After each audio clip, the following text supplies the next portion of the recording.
Welcome to RetroUnlim.com. RetroUnlim.com. The only site for everything retro. RetroUnlim.com. The Retro Unlim Network for everything retro. RetroUnlim.com.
Gentlemen, and welcome to a rather birthday-fitting episode 58 of I Got Gameplay! Yes, the moon, the stars, the universes, and the dark clouds have all come as one, and have lined up so that on this very special day of I Got Gameplay, it is my birthday. I'm just turned 45. No, I'm joking, it's 32, but still.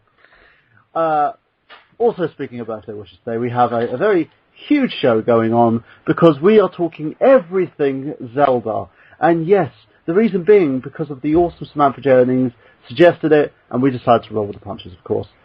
So let's introduce the panel of hosts that we have with us today, of course, making sure that we have everybody here with us.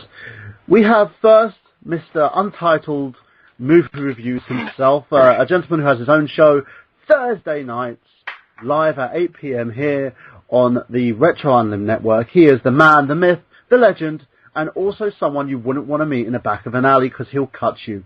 He is Mr. Rose-Colored Reviews. Actually, it's not Rose-Colored Reviews, is it? He's 90 kid. I kind of messed that one up, but still. I think you covered your birthday pretty well. You were on such a roll, Burhan. You almost had it, and you just fumbled the ball at the 40-yard line. I did. I was at that point where I could have just dropped the mic and walked away, but it just didn't happen. You got greedy. Hi, everybody. It's Miguel Leon from the Untitled Movie Show, fanboysanonymous.com, and a bunch of other things that I've had my hands in, and not in that kind of way. Speaking of things he had his hands in, let's introduce another member of our panel, a man himself who is Mr. Rose-Colored Reviews. I'm sorry, you do have the right to sue Miguel for stealing that. He's a gentleman who's actually going through a couple of Let's Plays in terms of retro games and is trying his hand at Dragon's Lair. Yes, he is Mr. Travis Goss. So I sound like I was on Tourette's there. Hey Travis, how you doing today? I'm doing alright. You know, for a minute there, I thought when you were filming the intros, I thought you probably celebrated your birthday just a little too well. No, I spent my birthday with my children, so if I was drunk, social services would probably be calling me right now. Yeah, that's a good point. But hi, everybody, how's it going? Yeah, you kids shut. You shut up and go to bed. Daddy... They're going to make Dad some stew. I don't care if you burn the house down. Daddy's busy playing Yoshi's Island on the SNES, which, by the way, you're lucky. Yeah, I may be lucky, but again, I like to thank my fiance for that. The coolest fiance in the world. The only woman I've ever been with who doesn't mind the fact that I play video games and also plays them herself. So yes, I am very lucky. Speaking of someone who doesn't actually mind someone playing video games himself, he is the host of X's Gaming Podcast, the only podcast that's made for gamers by gamers. Hey, 1 second. And he's also the gentleman who managed to destroy me at Sonic Races today against myself and my children. The man who gets everybody excited. He is Mr. Xander Skullion. Oh, hey, guys. What's up, everyone? That was actually a very good Cleveland Brown impression. Hey guys, I'm looking for a new job because Fox canceled me. Oh, no. Oh no. I would like to mention I'm drinking some mudslide coffee out of a nice Castlevania mug given to me by a viewer of my channel. It's pretty awesome. He's been bragging about that mug all day. I just want to go to his house and just break the mug right in front of him. Fuck you and your subscribers. Why break it? You can just take it. No. I'm like, enough talk. I'll make some brew. It's either like, you either got to break it or piss in it. It's just one or the other. No, you don't piss in something like that. Just have Zach just go to his house. He's like, what did you do? Nothing. Did you put your balls in my cup? Yeah, No. it's like that Seinfeld where she told Jerry she put something of his in the toilet, and like he was like throwing everything out because he was trying to figure out what it was. Yeah, just like, I just put your Hyrule history. What is it? What is wrong way? That is actually the best impression of Jerry Seinfeld I've ever heard in my life. Cause I'm on fire tonight. it is like the most retarded Jerry Seinfeld I've ever heard. But still, speaking of retarded, this man himself still hasn't posted any more reviews on Arkham Asylum. And he is a gentleman who loves everything Americana, and apparently that's my fault. He's Mr. Sean. What is it? Just Sean? It's Just Sean. Yeah, I'm kind of sloping here. Here's Mr. Just Sean Walker. So Sean, what's going on today with you, mate? I have a tip for Drew Brees. There's 4 quarters, mate. You turn up for all of them, not the last one, you stupid dick. Fuck Drew Brees, fuck the New Orleans Saints, and fuck America. Okay. God. That escalated quickly. Just in the warm here now. if you're ever Tell us how you really feel. if you ever go to America for a convention, I wouldn't say fuck America much. Just saying that could actually lead to a lot of anal probing. Fuck New Orleans Yeah. Saints, And New Orleans also, Saints. They tore my heart out, man. They tore it out, fed it to me, and shoved it up my ass. Well, That's where it goes. you're gonna have something shoved up your ass. That's all I'm saying. I gotta say, the old tirade of yours, you called him pretty much everything but a cunt. I'm just saying. Well, No, that's for people who can't complete Zelda games. Oh! you took not it, Travis. Listen, that's not funny. Some of us are still trying to struggle with Majora's Mask, alright? You shut up. But it's actually quite funny because Travis and Sean have been at this like since. You have to wait. Since yesterday. He's been sitting there on a post going, I'm out because half of you guys haven't even finished Legend of Zelda yet. And he kind of made Travis cry. I had to. I made him. I was like, right, Rose Colored Reviews in that corner, Just Sean in that corner. Just shut the fuck up, guys, and sort yourselves out. And I was so close to calling their mums. I was halfway tempted to delete my Wind Waker HD file and start from scratch from Let's Play, just a heavy cannon. The whole Let's Play would be just Travis just going, yes, Sean, you see, I'm playing the game. I'm playing the game, Sean. Still hasn't completed it, though. But I will tell you, I was just going to say, but to be fair, the very first Legend of Zelda, I came very close to beating it, and I couldn't do it, and my late brother had to finish the game for me. Now hold on. Did you beat the game or did you complete the game? Because there is a difference. Oh, I see what you mean. No, there is a difference. There is a difference because anybody can just go through a game and beat it, but it takes a very special kind of gamer to get everything in the game. Step away from the duck. Okay. Burhan, go home. Burhan, go home. You're drunk. No, I'm not. It's hilarious. Anyway, but I do agree with you, Miguel. I think it does take a very special person to do more than just complete a game. And it's a shame that we probably don't have many of those on this podcast. Now, speaking of very special people, we have a man here who's one half of Getting Your Nerd On. Actually, we have both individuals here. We're just wondering if the other person will actually say hey. We have both members of Getting Your Nerd On, of course, which is on YouTube, and they're extremely hilarious. The first person we have, He is the man who wears no pants when at, doing Skype job interviews, and generally when he's on Skype in general, which is kind of weird, especially when he's at friends' houses, and kind of ends up in a coma half the time. He is the man, the myth, the legend, Mr. Zack Latour. What's up? Are you wearing pants today? I am, but... Well, hang on, we'll get to that but in a minute. I want to say, okay, we got all these kind of anniversaries going on, birthdays. I have an anniversary that I got to talk about today. Oh. I finally completed a bucket list game, a game I wanted to beat before I died, and that was Tetris DS. I finally got to level 20 and got all 200 lines, and I finally beat it. And I beat it today while I was dropping a deuce, so. See, toilet gaming. Toilet gaming. So yes, I can die happily now. I would die happy if I won the lottery. That'd be awesome. Actually, no, I wouldn't, because you'd end up like, I won the lottery, and then you're dead, and then you can't spend it, and you'll be sitting there crying. You'll be up there, and like, if there is like some corporeal entity thing, they'll be holding you and say, look, everyone's going to spend your money now. It's all going to charity, and then you cry and cry. It's going to. It'd be like that one person that passed away on that Wii contest about holding your Wii. Oh yeah. She apparently drank a lot of water and didn't urinate, and she held it for so long that she actually died from it. Yeah. Yeah. Well, don't laugh. Do you know what would be ironic? If she actually died on the toilet. Just dying on the toilet is the way to go. That's what I always do. No. For me, dying whilst having sex and eating the most disgusting thing you could even think of. Like the tinner? Yeah, the tinner. That's the way to go. That's it. Sex in a tinner.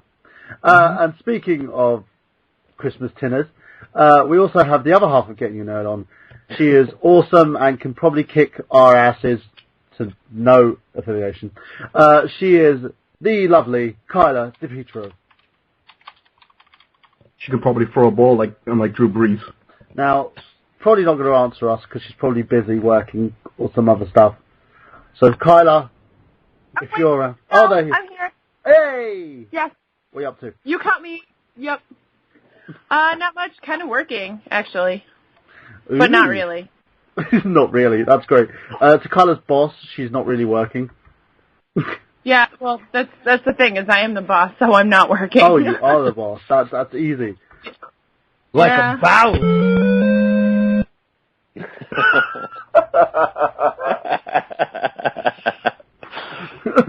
Kylar found laziness. Yeah. Oh, so awesome. Yeah. No, yellow flag. I'll be fine. Okay, what have you been doing this week? Actually, let's see. I started playing Tomb Raider 3 again, just for funsies.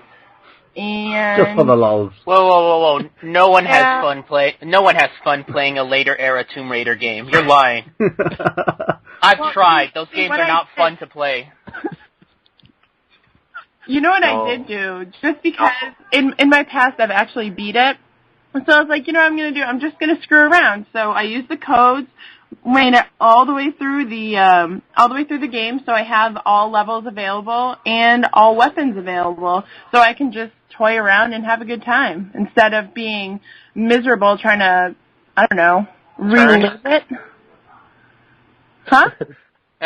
Being miserable trying to actually turn in the game. Yeah. Yeah. Sounds like Miguel's had very fond memories of that game. I used to love that game. You know what? Look, I one of the demo discs I have for the Dreamcast has, I believe, Last Revelation on it. So I tried playing it, and I'm sorry, that game is just not good. It's impossible to control. I don't understand how. Look, I can understand how the first two games sold, but those last 3 games they had, which are basically just repeats of the same game, I don't understand. I have my grievances with those games. they had to put out like a game a year. It was almost like the Call of Duty like concept where a new one gets dropped every year, and like they literally had just running out of shit to do, and like they eventually, I think in the very last one for the PS1, they actually just killed her. I think like it's like all a flashback or whatever, and because they literally just ran out of ideas and stuff. But didn't they like bring her back to life afterwards or something? Well, yeah, I mean, some other company probably started, or other people who weren't like burned out on the thing. Actually, they did bring her back for Angel of Darkness, and that flopped. And I believe for Legend that was actually handed by Crystal Dynamics, the Legacy of Kain people. Yep. Which I love. I love that game. Yeah, I actually started playing that one again too. I wanted to play both of them at the same time, mostly because I started playing Baroque and I wanted to shoot myself, so... That'd be hilarious, you're playing both of them at the same time. She's got multiple screens. You know my favorite part of Legacy of Kain Soul Reaver is the beginning when Raziel was showing off his wings, and Kain was just kind of like, fuck your wings, and just rips them and throws them and kills them. I was jealous of my wings. That's amazing. That's like a God of War when you rip off Icarus's wings. Yeah. He just like rips them off and flies away, and Icarus just goes flying into down. I don't even know where he goes. Just down. Fuck your wings. It's a Starbucks. I love those Legacy of Kain games. Those games are fun.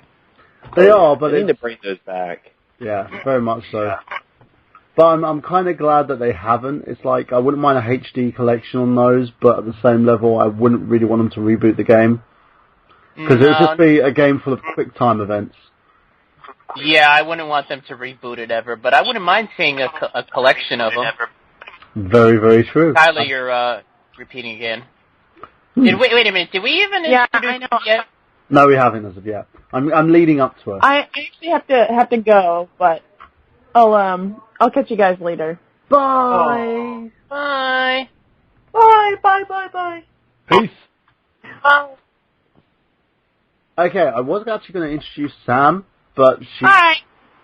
Bye! But she's kind of dropped from the call. Hopefully we'll get her back within seconds. Hopefully we can, because she's the one leading the Tonight Show, isn't she? She is, on the Legend of Zelda. And while we're trying to get her back, of course, let's go on to our news segment. So let's see if I can actually find the Ooh, I got some breaking news. What's that? Did you New Orleans Saints suck ass. We're gonna probably get a lot more of this. Fuck you, Reeve. Fuck you, man. How hard is it to fucking Lol. So yeah, let's go on to the news if I can actually find it, because we've got our soundboards full of shit. Here we go.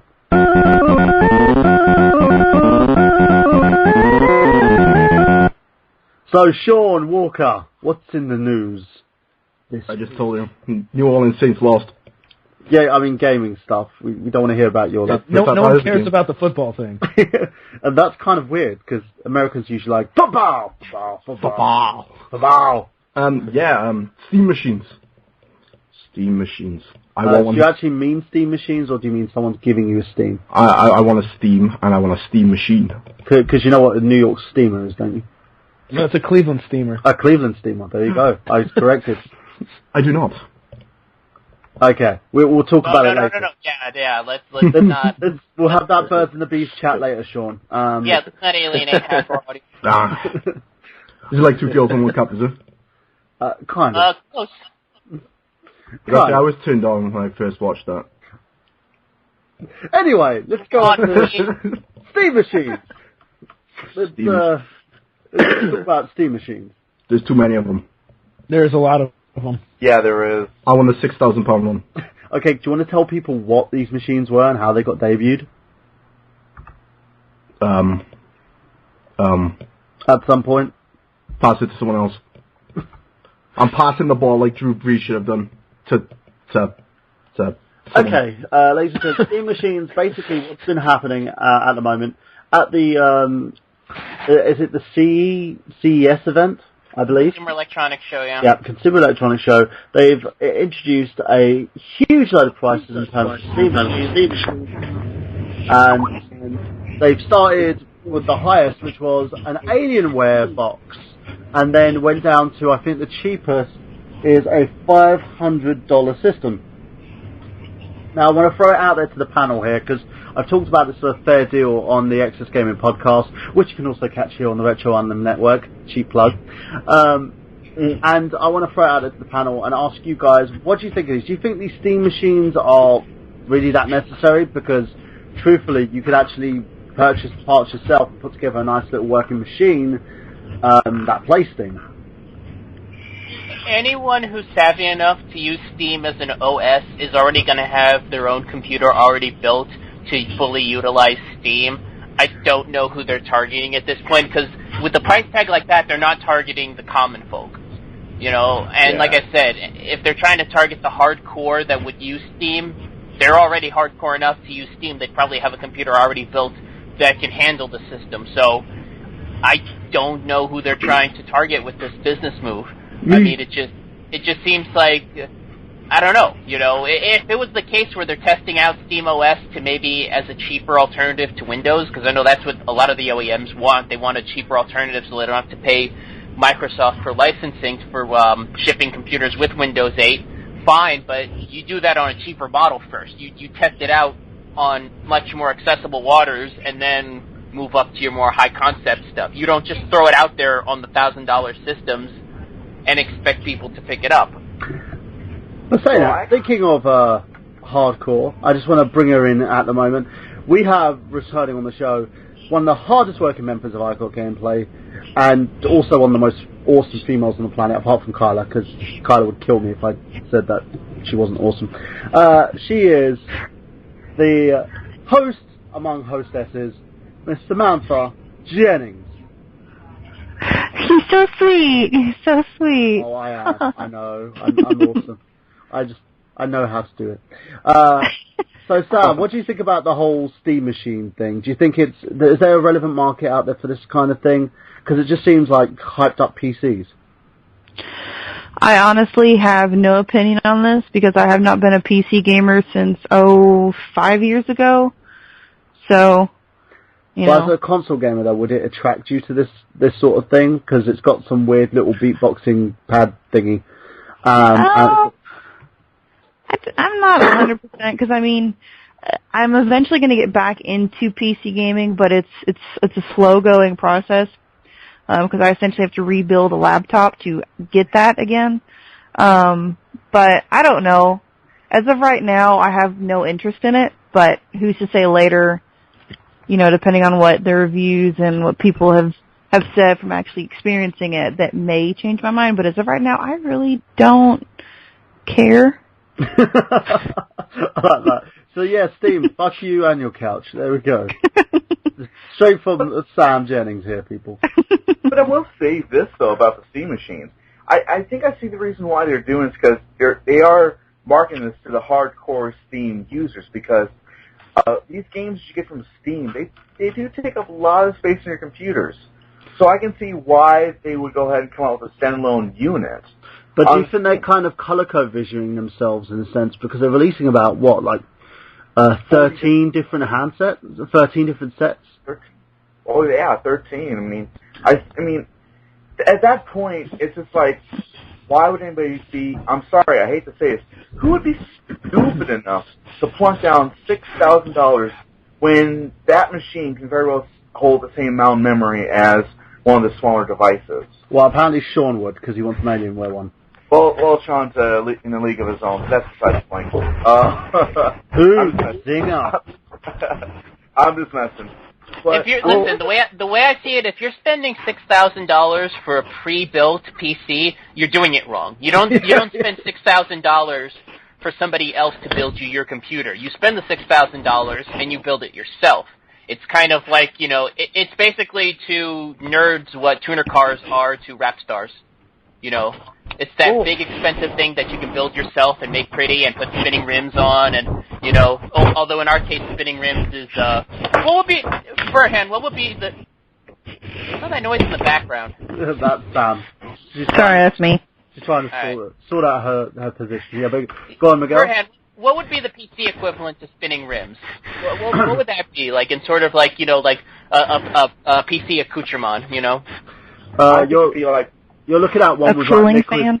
Yeah, you got like liquid cooling and you'd literally have it so like souped up with about freaking a dozen different graphics cards, dual layer, Blu-ray, freaking hyped up internet connection. It'd be something that most FPS fans would kind of do. Slurpee machine. Toilet paper roll holder on it. It's one of those that'll probably end up like dying within a freaking year because it's so freaking hot. Fair enough. Well, what I was going to say was, when I first heard about the Steam box, I was very attracted to the concept because I've always wanted to get into PC gaming, but I'm more of a console player, so I don't know too much about PC gaming. So when I first heard about it, I was like, man, this sounds great, but the more I hear about it, I'm just kind of like I would just rather, find someone to help me build a PC and not spend the money on that. Zach, you know what, Xander? I keep calling you Zach for some reason. That's kind of weird. Maybe I just think... This is, You're like two of the same people. I'm just going to like merge you two together and then replace his Z with an X and then call him Zach. And that's it. That reminds me of the, you remember like the $6 million man on Family Guy, but he doesn't want to spend the money? Yes. And he has like a rake leg, and like a trash can leg, or like a rake arm. That's what I'll do. Well, I was about to say me and Zach could do like the Dragon Ball Z like fusion dance and just become one person. Yeah, you'd be like, fusion! And then you're still standing there while everyone's just staring at you. Yeah. Like that kid on YouTube who... just going off topic for like a couple of seconds. If you guys haven't seen it, I'll post it on the IGG Facebook page. There's this kid on YouTube who thinks he's a Saiyan and would literally stand there and look like he's taking a dump. I thought he was going to pop a blood vessel in his head. Yeah, he was like, aneurysm. Everyone could be a Saiyan, and he just stands there, he takes his top off, and he's like screaming and tensing and clenching and straining right in front of this like television. Now, the thing is, he's not a white kid, so you can't really see the blood get to his face. But he looks really weird. And people started parodying it, including one dude who then ended up getting beaten by his dad afterwards. But still, if you guys are up for that, just take a look at that pointless shit. Speaking of pointless shit, what's your opinion, Zach? What's your opinion on this whole Steam Machine thing? Do you think it's another ColecoVision? They're flooding with the market?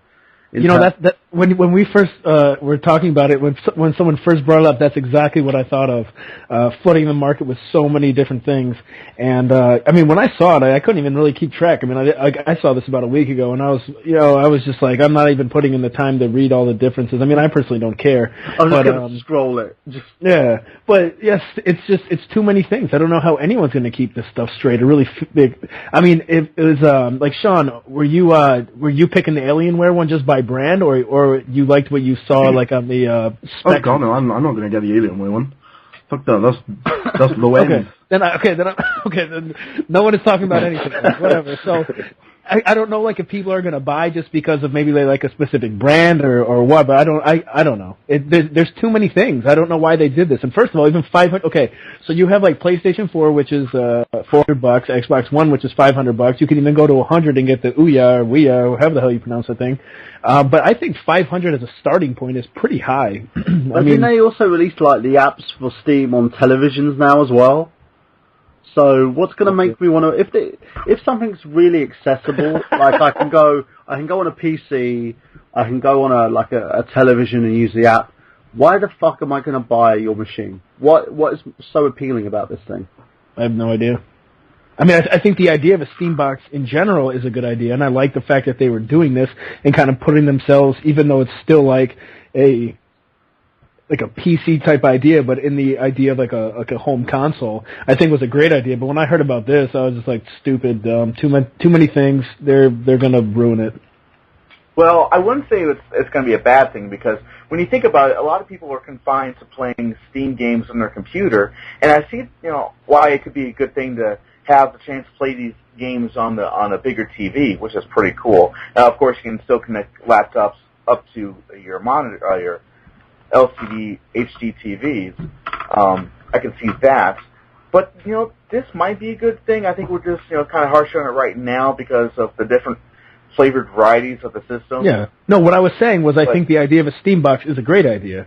But what I was saying was there's too many of them. I don't know if you that's true.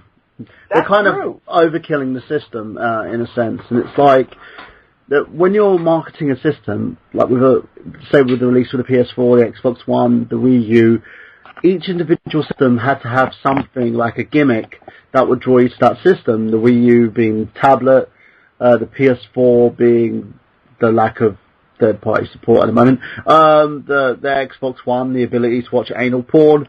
So you've got all these like little things that attract you to these consoles. What attracts you to a Steam box that you can't already do on a PC? That's where I think they're going to have their biggest issue with this. And I think by getting all these manufacturers to develop their own version for it, for someone who's a collector, they might want to buy these machines, but they're probably going to end up waiting until these things get decommissioned. And the one thing that I look at it as is, if it's a PC gaming system, then I'm just going to build a PC for the price that I could probably get a mid-end machine. That's like a mid-end Steam box. I could probably make a very high-spec PC off the money that I would pay for that. I just want to use to play AVG and Ventures on a bigger TV.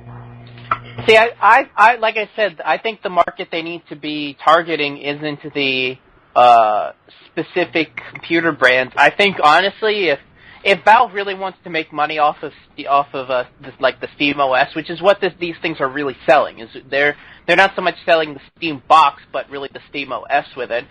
I honestly think that Valve should be trying to get themselves to be the de facto OEM manufacturer, you know, instead of these specific niche computers, try to get themselves into the market of being just the every PC platform, you know, really take over, you know, what Windows 8 has for the most part flopped on, and be that OS that manufacturers go to for their computers. I think honestly, with their reputation in the PC world, they could pull that off. But they literally should be doing what Sony's now doing with Gaikai. Oh, wait, we're going to talk about that now? Yeah, we can segue onto that. Okay. All right. Let me just pull up the article then. But they should be doing that, because in a sense with Steam as an operating system is a great little idea. As a gaming system, as a method, like for someone like me who hates having downloadable games, I would rather have a physical copy. I wouldn't be purchasing a very high-end spec machine to play it. If I had it on my television, if I had it on my PC, I would use it that way. But there'll be no way in hell that I'll be actually purchasing a Steam machine. All right. Do you want to go on to the new PlayStation news? Yeah, go for it. All right. PlayStation Now, ladies and gentlemen, that's the new service that Sony unveiled at CES. And we've kind of known about this on and off. It's kind of been it's kind of been the non-hidden truth in terms of PlayStation ideas ever since they purchased Gaikai last summer actually, for about $380 million. Basically, it's a streaming service for PlayStation, for the Sony library, on the PS4, and are they bringing it to the PS3 as well? It's basically all your PS1, PS2, PS3 titles, and you can play them anywhere. So it is going to come to the PS3 as well. Well, it won't be coming to the PS3, but I think you can actually play titles from the PS3. And I don't know if it's actually going to be a subscription-based service, or if you're going to have to pay for each additional game on this. From what I've read, they're going to do a mixture of both. It's going to be a la carte, and it's going to be subscription based. They're going to try to toy around with the idea of using both. Because I don't mind playing PlayStation games on the John. I'm fine with that. You know, playing like say for instance The Last of Us whilst I'm shitting myself at the same time. Perfect place for it. Well, one of the things that I'm actually surprised about is the whole news about being able to play it on any platform whatsoever, not just the PS4. It's going to be available on tablets as an app. It's going to be available on smart TVs as an app. It's going to be, I believe they said it's going to be browser-based as well, so you'll be able to play it on laptops. I mean, that actually is what confuses me the most, because to me, it feels like they're opening up their market too much. Of course they are. They're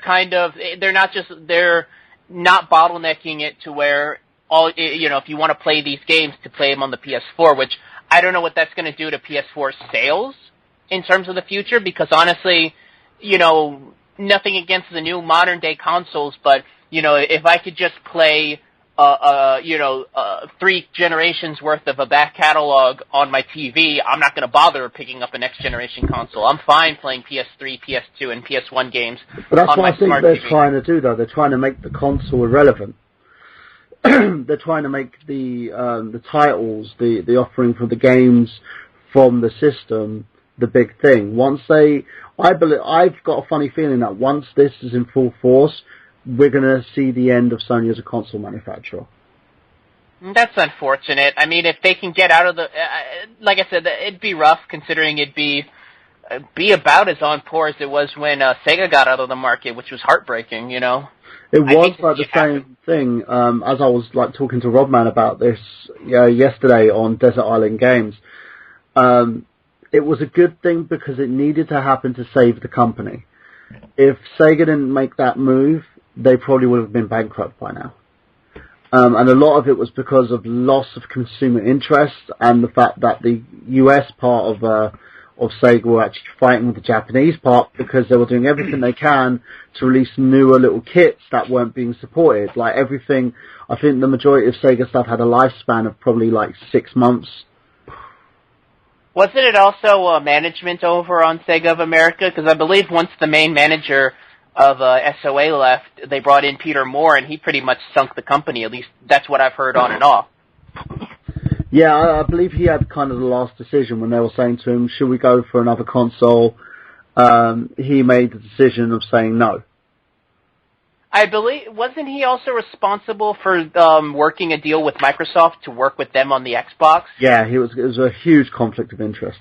Yeah, that's unfortunate, man, because I've always thought the Xbox was kind of the unofficial sequel to the Sega Dreamcast. I would have loved to have seen that console under the Sega banner, I think in terms of the way that Sega did things, as I said, I think it was the right move. Now, in terms of the way that they have their like manufacturing company going on, their properties are spread out to loads of different consoles.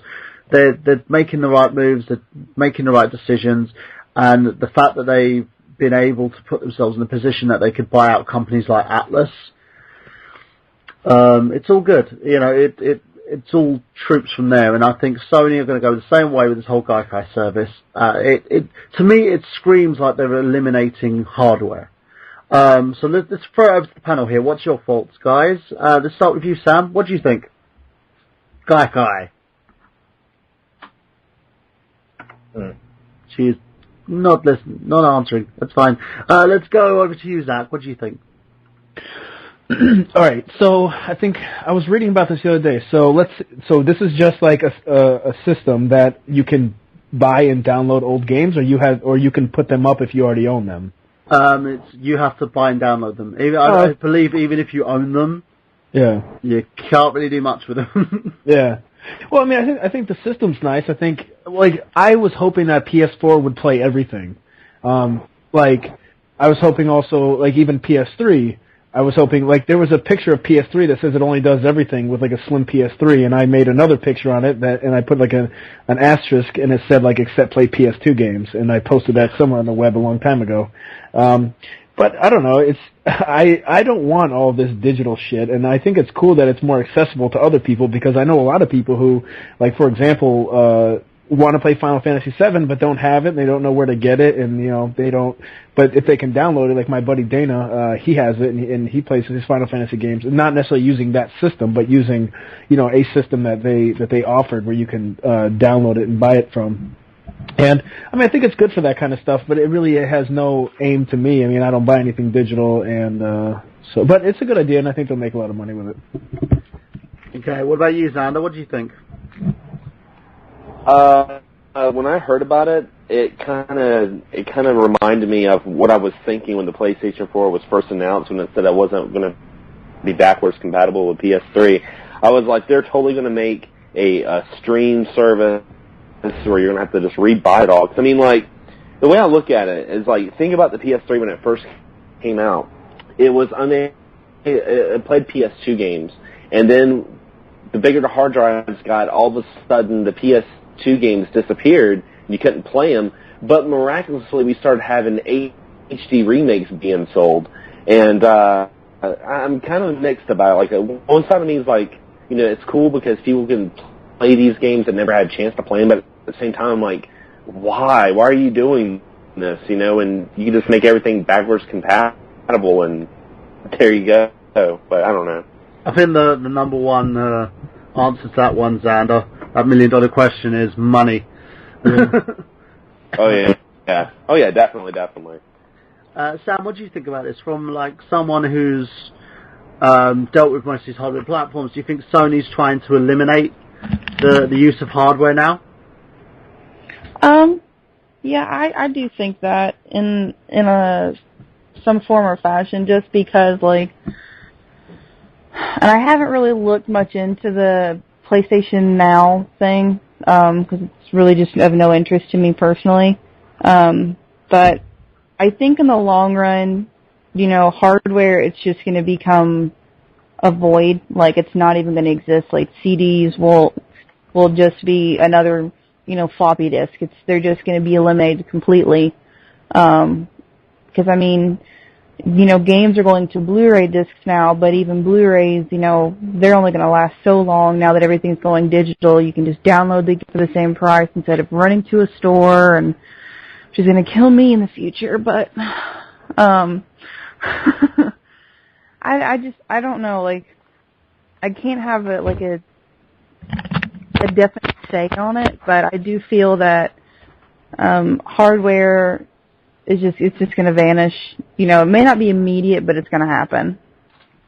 Well, what I was going to say too is you brought up when you said that, Sam. It just made me think of I was listening to Pat NES Punk. I was listening to his podcast this morning actually, and they were talking about the lifespan of optical discs, because they're not going to last forever. Like, I believe optical discs have a lifespan of around like 30 to 40 years. So, you know, later on down the line, a lot of these disc-based games that we have anyway are no longer going to work. And even, you know, solid-state carts, you know, through the test of time start to have like bit rot, the soldering starts going out. I mean, some people have already, you know, you have to repair your batteries to save your games. So, I as much as No, I was listening. I gripe on digital as much as I'm like, I really digital. It's kind of a way for us to keep playing these games, you know, because they're not going to, you know, when we're in our 50s or 60s, our Nintendo games might not work anymore, you know, so it's nice that we might have this alternative to still play these games, but I still don't like digital, but I can understand it to a little bit, other than just the money. I know a lot of it's money, too. Let's throw it over to now, last but least, Travis. What about you? What's your opinion on this? Last but not least, you're not going to ask Zach or Sean? I already talked about it. Yeah. What about Sean? Let Sean go first. Alright, go on, Sean. Fuck Drew Brees. Next. That's the reason why I didn't ask him.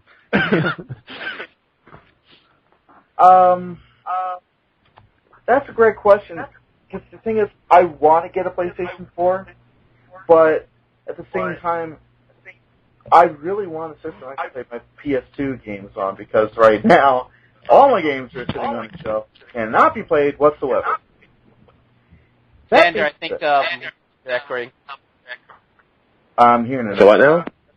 Xander, you're echoing. I'm hearing Travis's voice coming out of your end. Oh, man.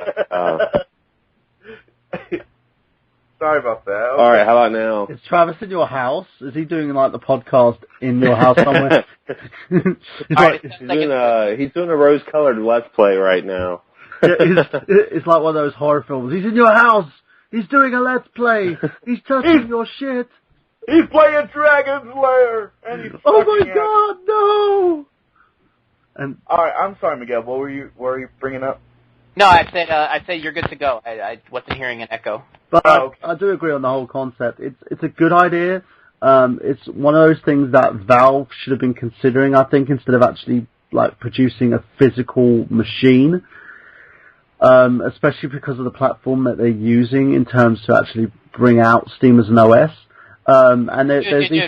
We're talking about PlayStation now. But I'm kind of segueing onto both. I'm kind of answering both questions at the same time. But in terms of Sony, it looks like they're going away from hardware and moving over into sort of more of a software interface, which is smart on their part because they were making, like the PS3, they were making a huge loss on till, I don't know if they're still making a loss on that console.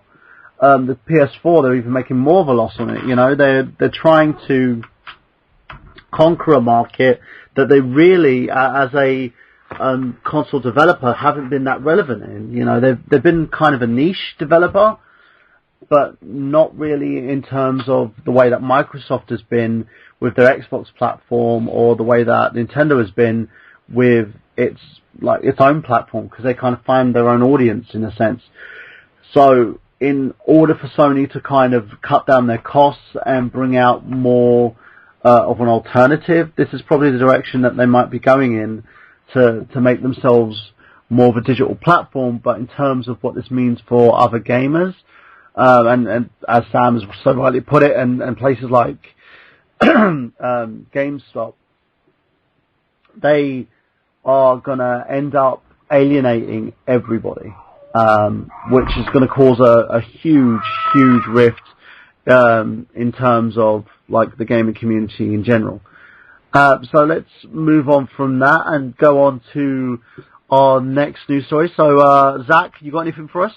Yeah, I actually have something pertaining to the topic of the night. I'm going to send you guys the link on the thing down here.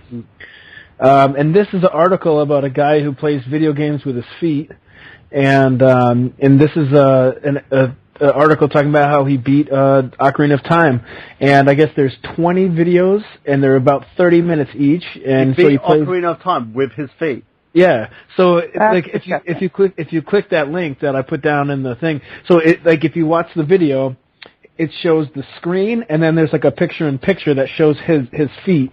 So, and it was explaining down here that, you know, some people, due to maybe deformities or a loss of a limb, will learn to play with, you know, their feet or other ways to play than that are traditional ways. This guy, he's not missing any limbs. He just plays with his feet, I guess. So basically, he makes us all look like a bunch of pathetic twats because he can beat a game with his feet, where Travis. Probably guys like Travis can't even complete the game with his hands.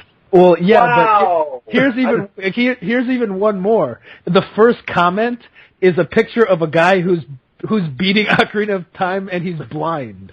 So I mean, hold on though. To be fair, let's be fairness aside. He is using a modified controller. It looks like he's using the Wii U controller to play Legend of Zelda, because it's not an N64 controller. Oh yeah. He's using the Wii U power or pad or whatever they call that thing. You know what? You want to really impress me? Try playing the N64 pad with your feet. I guarantee you can't hit the Z button. I can do Ocarina of Time with one hand on the N64 because, you know. What is the other hand doing? No, I don't want to know that. I broke my thumb. I swallowed my other hand. I don't want to know why you broke your thumb. This is going into sort of unknown territory. Some people break other things. He ends up breaking a thumb. So Travis, how does that make you feel? I feel kind of silly now, even mentioning that I've never beaten a Zelda game. Everybody's taking a piss out of me tonight. We're not taking a piss out of you. I'm just saying, a guy plays with his feet, and you're probably going to sit there and like, that's it, I'm shutting down rose-colored reviews and Let's Plays. I'm done. He plays with his feet. But you know what would really impress me? If someone could actually beat the game with their knob. That would be hilarious. You know what? It's funny you should mention that. Oh my god. Is that the next Let's Play? After I get done with Yoshi's Island, I might just try to play, probably play A Link to the Past with my dick on the controller. Just sellotape it. Sellotape it to the thing. At the moment, I'm at half-mast, and I'm trying to defeat the game. No, it's gone floppy again. Damn it! Wait, Just wait till we get to Lon Lon Ranch. It'll get back up again. Don't worry. Yeah. Well, wait till you see Epona. Yeah. Well, okay. We're holding you to that. We're waiting for that next exercise. And, you're on Daily Motion as well, so it's the right platform to do it on. He'll just be swinging it around going do-do-do, do-do-do, do-do-do, do-do-do, do-do-do. And, but yeah, so let's go to you, Xander. What do you think? Does it make all your years as a gamer relevant just by someone can play it with their feet? No, I think it's awesome. I actually knew about this guy a couple of years ago because he was a guest on All Gen Gamers, and the first game he actually played with his feet was Toy Story for the Sega Genesis. Oh, nice. That was the first game he played with his feet. That game had good graphics.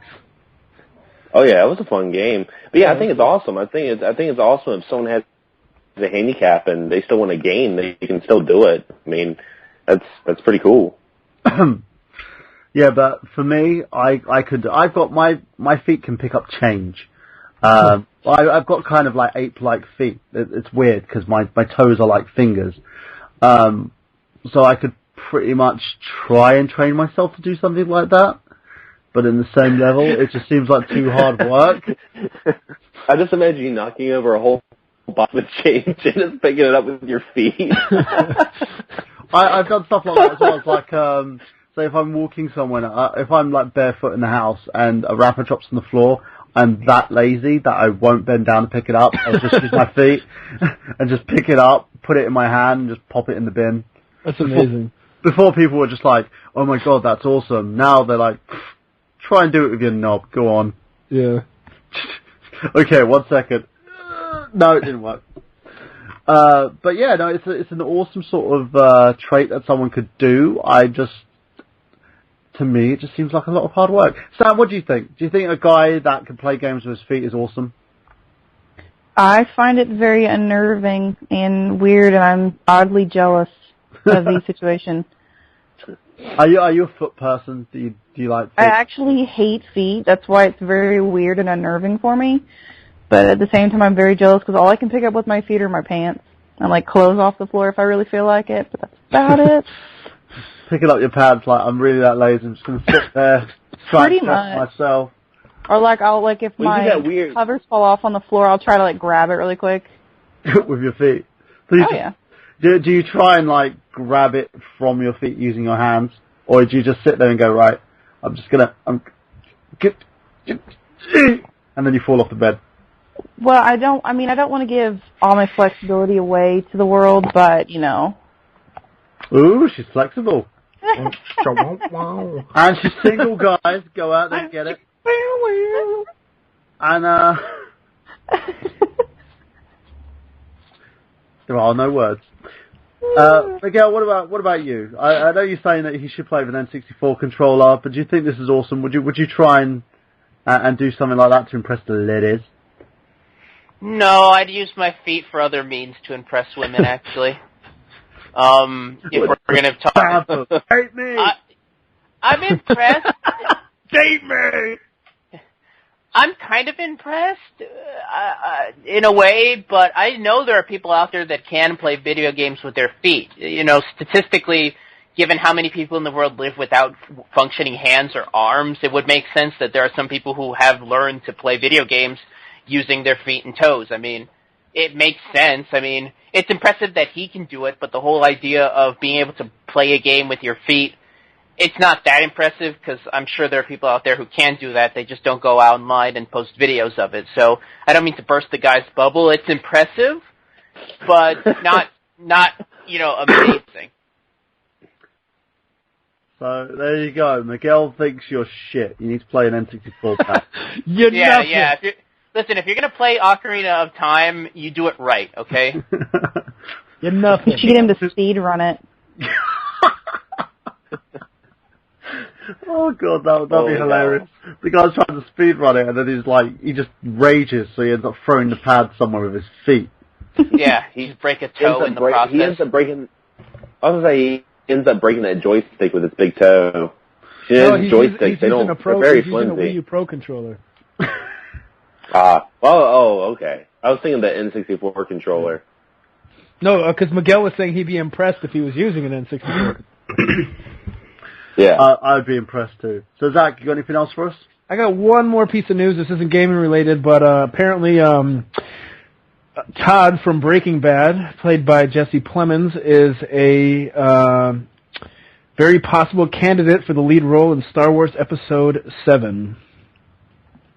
If you guys watched that show, he was, I really actually liked his character because, like, he was a good guy, but he was just such a dick. But, like, it wasn't because he was, like, an asshole. It was, like, I don't know. It's so hard to explain. I think he did a really good job doing it. I never really, like, I thought he was a dick, but then I was like, he's nice to people, but he always just does, like, a dick thing every episode. Like, he kills that kid on the, spoiler alert, sorry if you haven't watched it all. There's a kid who, the little episode where they're, like, robbing the train, there's a kid riding a dirt bike and he just shoots him and kills him. So I don't know, but anyway, I guess J.J. Abrams is in love with the guy or something, so. So basically the guy who was a bit of a nut job in Breaking Bad might be play a lead role in the new Star Wars movie. Yeah. Force, bitches! That's Aaron Paul. Yeah. Okay, the guy's a pointless Need for Speed movie. Yeah, right, yeah. This guy's name in real life is Jesse Plemons. Jesse Pinkman from the show is a different character. This guy played Todd, the whack job, but with a heart of gold. He doesn't really look like a kind of... It's funny because there's a picture of him holding a lightsaber. Let me see if I can find it. He doesn't really look like a kind of lead character, and he doesn't look like someone that all the ladies would, like, swoon over. Well, it was saying that he's never been a lead character. He's always been a side. There's probably a reason behind that. Not to like burst his bubble or anything like that. There's probably a reason. Yeah. So what does everyone else think? Let's throw out to the panel. Xander, what do you think? Well, I totally thought the guy was another dude. So, I totally thought that was yeah. So my opinion's kind of null about it. So. I don't know. I mean, it is what it is. Sam, what do you think? Do you watch Breaking Bad? I do not. So that's her opinion then. Sean, I don't have time to watch TV. Seriously? I swear that nearly every one of your status is something about Netflix. Okay, Netflix and TV are different things. I put on Netflix. Breaking Bad is on Netflix. I know, but I put on Netflix to go to sleep. I don't put it on to watch it. So you probably watch bad movies, like apparently in Miguel's example, Face Off.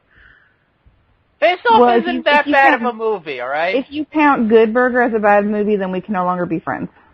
It's not a bad movie. It's one of those it's so bad it's good movies. Listen, I hate to say it, but your childhood wasn't all it's cracked up to be, all right? You've been lied to. Oh my yeah, God. You've been lied to. Good Burger is not a good movie. Hey, I like it. Yeah, I say it's so bad it's good. It's one of those where you could laugh at this movie and enjoy it. Like The Room? Exactly. It's kind of Room-esque, but on the same level, I would never sit there and say that, they needed an Oscar for doing that movie. Anyway, let's get away from Good Burger before Sam unfriends me. Travis, what do you think of this? I haven't watched one episode of Breaking Bad, so unfortunately my opinions will be null and void at this point. You're wrong. Sean Walker, go for it. I should have watched Breaking Bad instead of watching the NFL today. I should just stop asking him questions. Fuck Drew Brees. Miguel? Honestly, I have no opinion in terms of episode 7. We have no idea what the final product is going to look like, so who knows? I'm not one of these guys that immediately flips out when they hear about casting decisions. I'm willing to give a person a chance depending on how they look for the role. So let's wait until a trailer comes out before we start judging whether or not this guy will be perfect for the role. But honestly, like you said, when he said who the person was, I honestly thought it was Jesse Pinkman. I thought it was Aaron Paul. I'm like, hey, Aaron Paul, it's not that bad of an actor. I could see him in Star Wars. I could too. I think he would probably be the right person for it. The other dude is just like, you kind of look like your face was hit by a car door. I don't understand why they would put you in the lead role. But again, plastic surgery could fix that all up very nicely. CGI is very advanced in this day and age. He could be the next Jar Jar Binks, who knows? So, moving on from that, Xander, do you have any news for us? Actually, I do. And it kind of has to do with Zelda because it's Nintendo. Right now, Nintendo is worth more than Sony. Yes! Did you guys read about that? I did. I've it's heard alleged. about it. It is alleged. But yeah, go on. So, how much are they worth in comparison? Well, right now, Sony is worth $17.7 billion, and Nintendo is worth $18.4 billion. Yes! So $700 million more than Sony. And a lot of that's because they're talking about Nintendo doing some more work with China, actually. That's it. That's the reason their stock is up now, because of the announcement of working with China, because that's become the gold mine in terms of companies getting into. Every company nowadays wants to get into China. I mean, that's the whole impetus behind Apple releasing that iPhone 5C, is they want to get their products into the Chinese market, because there's billions of people in that market, and it's such a close-knit business model that to get a product in there is actually really impressive. So keep in mind, in terms of worth, we're talking about stocks, right? We're talking about how much they're worth in the stock market. Yeah, anything could be worth anything in the stock market. Honestly, I could go out there and say that Sony's worth $20 billion, and if enough people believe it, Sony will be worth $20 billion. That's kind of how the stock market works. I will say this. Something was really interesting. It was apparently Nintendo's releasing the 3DS in China and the Wii Mini. They're not releasing the Wii U in China yet, which kind of makes sense because, the Wii U would be a lot cheaper for China, and, China has some poverty issues, so that makes sense. And, of course, the 3DS right now is currently the best-selling gaming platform on the market. And mobile games really big in, a lot of Asian countries like Japan and China. So, I don't know. Seems kind of cool. It does in general, and I think, at the moment, China is like the good-looking woman that everyone wants to get into.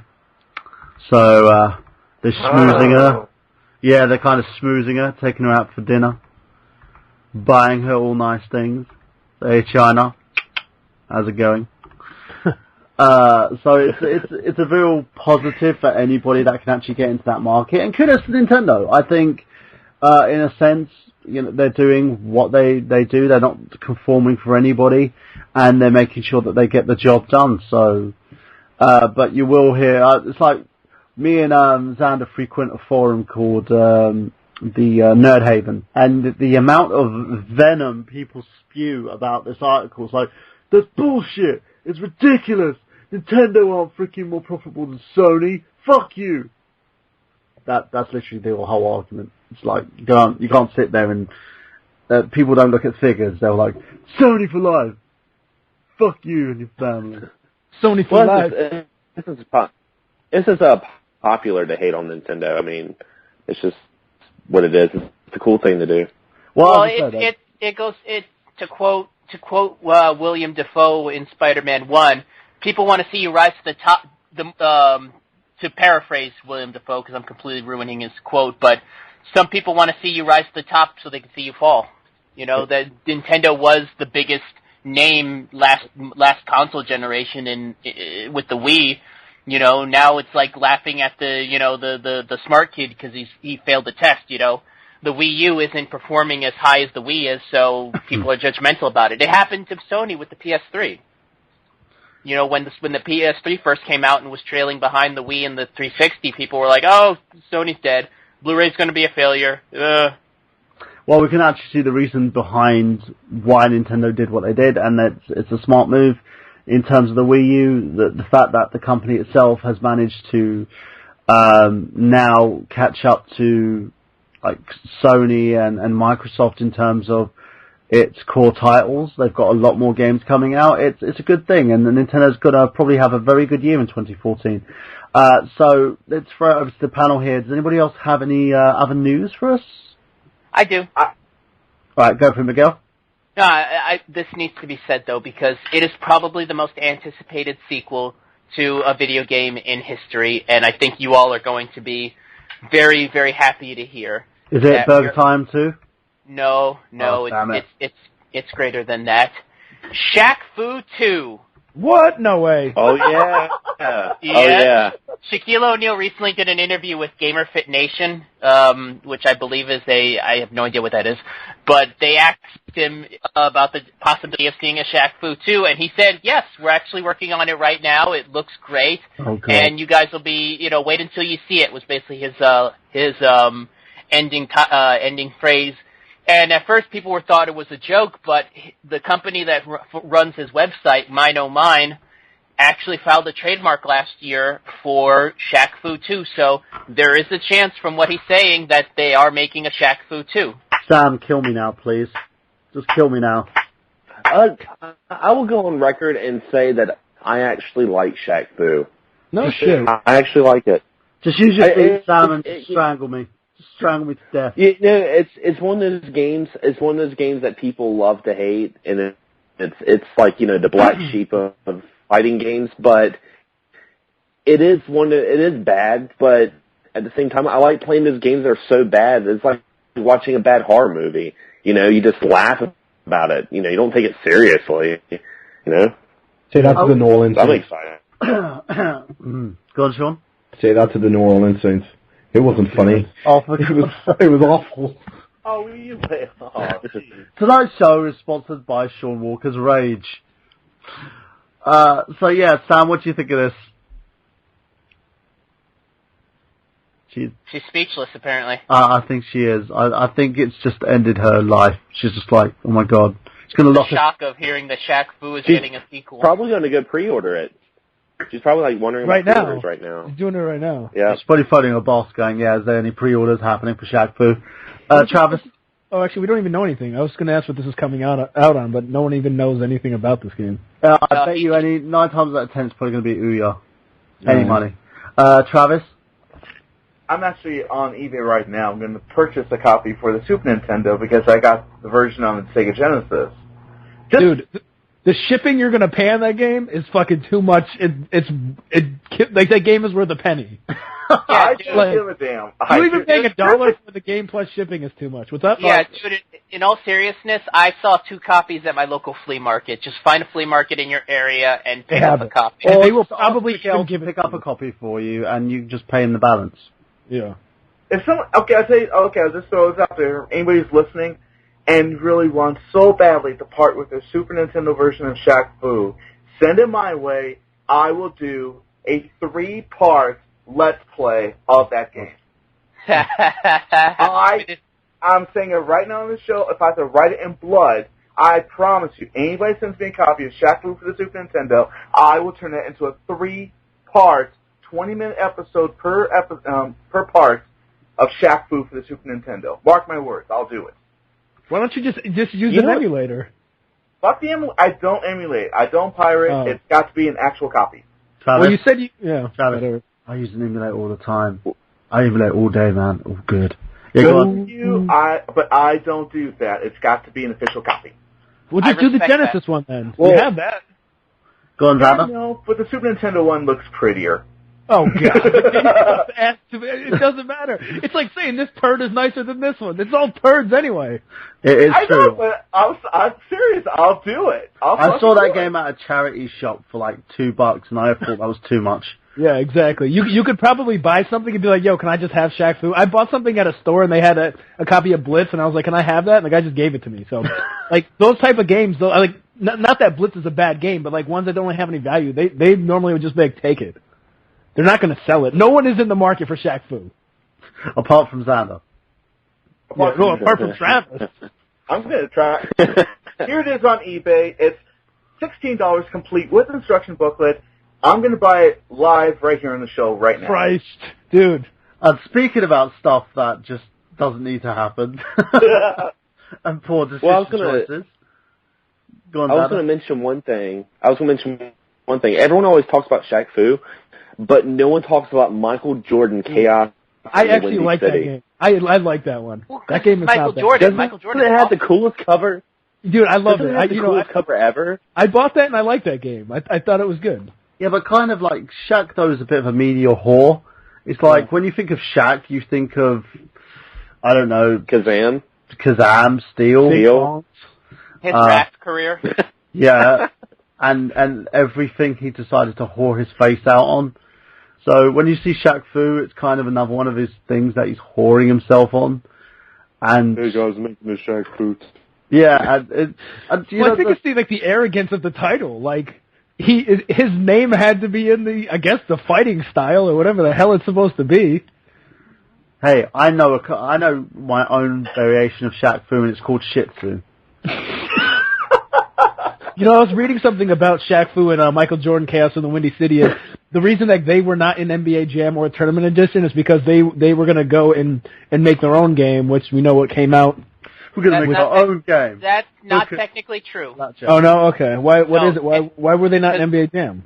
Actually, Shaq was in NBA Jam. He was in the arcade version, and he was originally supposed to be in the console version, but I believe he was asking for too much money to be in the console version because it was a completely different contract than the arcade version. Yeah.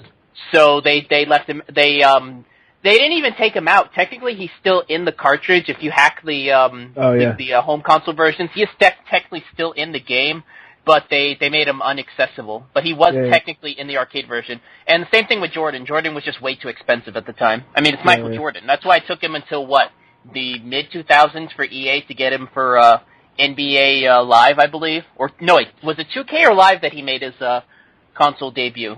Jordan. Oh, Space Jam. No, not Space Jam, but for a licensed NBA game. Because there was a long time where he wasn't available in any. That will always be a licensed NBA game to Zack. I actually just saw. You know, it's funny you mentioned that. I actually just saw the Game Grumps versus where it was JonTron and Ego Raptor playing Space Jam. You know, Ego Raptor's PSN name on the All-Star Battle Royale versus episode was Ego Faptor. That's an amazing PSN name. I know, I've been trying to get a hold of Darkside Phil quite recently, and all his names are just pretty much the same thing. It's darksidephil@hotmail.com, Darkside Phil on PSN, Darkside Phil on Xbox, Darkside Phil on Wii. But saying that, same thing as Xander Skullion, so everything's like XS. So that just shows how awesome Xander is at promoting himself. That's why we have so many subscribers. People are like, I know that name, let's follow him here. Just like whip someone's ass on Sonic Racers. Now you must subscribe to my YouTube channel, as per the agreement, in blood. So anybody else got a little bit, any more news? So Travis? Yeah, actually, I do have something. First of all, everybody's excited about Super Smash Bros. Coming out for the Wii U and 3DS. I'm not. Well, I'm joking, of course I am. But it's no Shaq's Boo, but it will do. And while we're going back to Shaq for real quick, the reason I want the Super Nintendo version is because I got a 3-button Sega Genesis controller. It doesn't play with shit with that game. But anyways, moving forward, back to my Nintendo story. I really don't like the fact that Nintendo keeps throwing out, okay, this person's going to be in this game. Then a week later, it's this person. I like being surprised. But this one's not much of a surprise. King DDD is going to be in Super Smash Brothers. Oh, boo. Today. Yeah, I think we knew that. Yeah, so it's like, here's the thing. If you played Brawl, most of the characters are going to be in this game from that, so whatever. It's not a big surprise. But this one I'm actually pretty happy about. I know, Miguel, you're a little jealous of the fact that I'm going to be doing a Let's Play of Yoshi's Island. Well, Nintendo has just released the fact that on March 14th here in the U.S., they're coming out with Yoshi's New Island for the 3DS, and I am very excited about this because this game looks beautiful. And I didn't mean to cut you off. I was just saying, the way they have the characters drawn in this game or made, it looks like it's all like claymation and all that. It looks really gorgeous, and I can't wait to play this game. So the Yoshi's Island is the Michael Burhan of games. What? It's beautiful. Does it feel like a desert island game for you, Burhan? Yeah, it is beautiful for me. It's true. I'm the most beautiful man on radio. So what does everyone else think of this? Good? Yeah, hell yeah. I think it's unfair. I think it's unfortunate that Yoshi still has to like ride the coattails of Mario to get his own game. I'm still waiting for Yoshi's story. I'm still waiting for Yoshi's Story 2. I think Yoshi needs his own game. Surprise, motherfucker! You guys are dicks. I'm not talking anymore. No, I don't know who's doing this. I don't either. Who's on the board? Yo, Yoshi already had his own game. It was called Yoshi. It was a puzzle game back in the day. And it was Yoshi's Cookie, and that's what's fun. Yoshi's Cookie sucks. Yoshi's where it's at. The one we gotta make Whoa. the egg. Okay, look, we don't want to get into a fist fight here, guys, okay? Let's just all agree that Yoshi's had some good games and some bad ones. Turn my headphones up. Because I could hear, like, Travis is like going, whoa, you take that fucking back. Now, speaking of taking something back, let's head over to our commercial break, guys, and we're back with today's theme of today's show, which is the Legend of Zelda series.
Yes, ladies and gentlemen, we are on today's theme of today's show, which is the Legend of Zelda Series. Truthfully, we should be doing this in like tons of parts, but we decided to condense it. And today's show suggestion was actually made by Sam Jennings. So let's go over to Sam and ask her, Sam, what were you thinking? That I'm absolutely crazy and there's way too much to cover in this short amount of time. Yeah, I've got my Hyrule historian right next to me. So let's actually start from there. Miguel, being our resident nerd and the man who actually goes for all things gaming, let's start with you. What can you tell us about the Legend of Zelda franchise? I could tell you what my first experience with Legend of Zelda was like. Yeah, let's start with that. Go for it. I don't know what year this was, but it was Christmas, and I remember the first game I played in the series was actually the Game Boy Advance remake of Legend of Zelda: A Link to the Past. And I honestly really... No, you know what? No, I take that back, actually. My first experience before that, I think it was around the same time, but it was that and Ocarina of Time. I had a friend of mine that let me borrow Legend of Zelda Ocarina of Time, and that was my first time playing a Legend of Zelda game. And like I said, I mean, that game pretty much set the standard for the modern Legend of Zelda series. After that, like I said, Link to the Past was it. And to me, I haven't played much of the new Zelda games since. Those two are really the last ones that I've played. And I beat them, by the way, just to throw that out there. And I love them. I think they're really high watermarks in what is already a high watermark series. So, what do you like most about them, though? What is it that actually makes the game stand out from all other games in your collection? In terms of A Link to the Past, I'd probably say just the scope of the games. You know, you didn't really see that many games play as big as it did, you know. The level of exploration, all the different types of enemies, and, you know, the whole light world, dark world scenario, which has kind of become a staple of many Nintendo series games. So explain the whole light world, dark world scenario then, for those who don't know. It's a lot more common nowadays, but in Legend of Zelda: A Link to the Past, you have the main world, which is the light world, and then halfway through it, you get transported into this dark world using a mirror, I believe, was what it was used, and it was basically a negative universe of the main universe you were playing in. Is that when you turn into a bunny rabbit? Yes. Yeah. Yes, that's what. And that kind of trope is being used a lot nowadays, and it's kind of become a trope in most other Nintendo games. I know that, for instance, Metroid had that with was it Corruption, where you had the light world and the dark world mechanics that you were playing with, I believe, or was that Part 2 Echoes? I know that Metroid has played around with that whole idea, and I'm gonna say maybe Mario Fusion. What? Metroid Fusion. Metroid Fusion had two different worlds, I believe. No, but wasn't there one where, like, if you went to, like, a dark world, and if you got out of a certain, like, if you got into the dark world, you lose health or something like that, I believe? They had a mechanic in one of those. I believe that might have been Echoes. I think so, yeah. Yeah, but that's something that you see a lot, not only in just other Nintendo games, but in a lot of the Zelda games. I mean, Twilight Princess had that whole mechanic of you transforming into a Dark Link almost, which was the, what's it called, the Link Wolf, if I'm not mistaken. A lot of people had an issue with that. I don't know why, but a lot of people didn't like the fact that you kept transforming into that wolf thing. I'd say like Zelda heads, a lot of enthusiasts. And people actually kind of, it's weird, the game was kind of like Marmite, you either loved it or you hated it. I loved it because the Twilight hack actually allowed me to modify my Wii U via a soft mod, so I could play homebrew games. Honestly, I say if we're going for controversial Zelda games, I gotta go with Majora's Mask. I am not a big fan of that game. Is it because love that game. Do you guys know that? Do you guys know that? Have you watched the game theory about that? Apparently, what they're saying, and it actually is a good point. There's a rumor going around about that the game itself is actually Child Link coming to grips with the fact that he's dead. Yeah, it was awesome. That was awesome. You know, and like I started playing Majora's Mask like a couple weeks ago, and as I was like playing it, I was like, wow, like it having watched that first made everything 10 times better. Yeah, and it does actually segue itself onto the Ocarina of Time. Twilight Princess, sorry. Right. Where Link's basically going with training with this demon creature. What's it called? Is it the Orc? I believe. I don't remember the name of it, but yeah. Orc or something like that. But that's supposed to be the Child Link from Majora's Mask. And when they were going through it, it all did make sense. It all started to make sense exactly how the character was coming to terms with it, and it's kind of shocking as well, especially for something that Nintendo always considered kid-friendly, and they put out a huge subtext like that. Wait, I don't understand. Wait, what subtext are you talking about? Because I'm lost right now. For those of you who don't know, and I'm going to give a big shout out to Matt Pat and Game Theory and the Game Theorist channel. There is a theory going around that Majora's Masks, the way that the game progresses is Child Link, because where he falls down this at the beginning of the game, he's searching for Navi and he ends up falling down this cliff basically into another version of Hyrule, and he's basically attempting to resolve all these problems. He's dealing with loss. He's dealing with a lot of dead creatures because the majority of the masks that he gets are from creatures that have been deceased. And the whole premise of it is him trying to cope with death. Yeah, you should watch it. Yeah, because they actually touch on the different stages of grief, and also the name of the world, the alternate world he's in. I think it's called, like, what was it? Termina.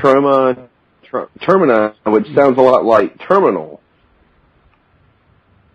And the forest that he was actually in, if you remember in Ocarina of Time, the forest that he was in towards the beginning of Majora's Mask, that they said that people would get lost in that forest, and they would either turn into a Skull Kid or they would turn into that knight. Forget the name of the knight, but that's what the knight is in Twilight Princess. He's death, basically? No, he's not death. He's more of a... Yeah, he's like this... He's not death, he's this being that wants to pass on its abilities, in a sense, if that makes sense. Huh.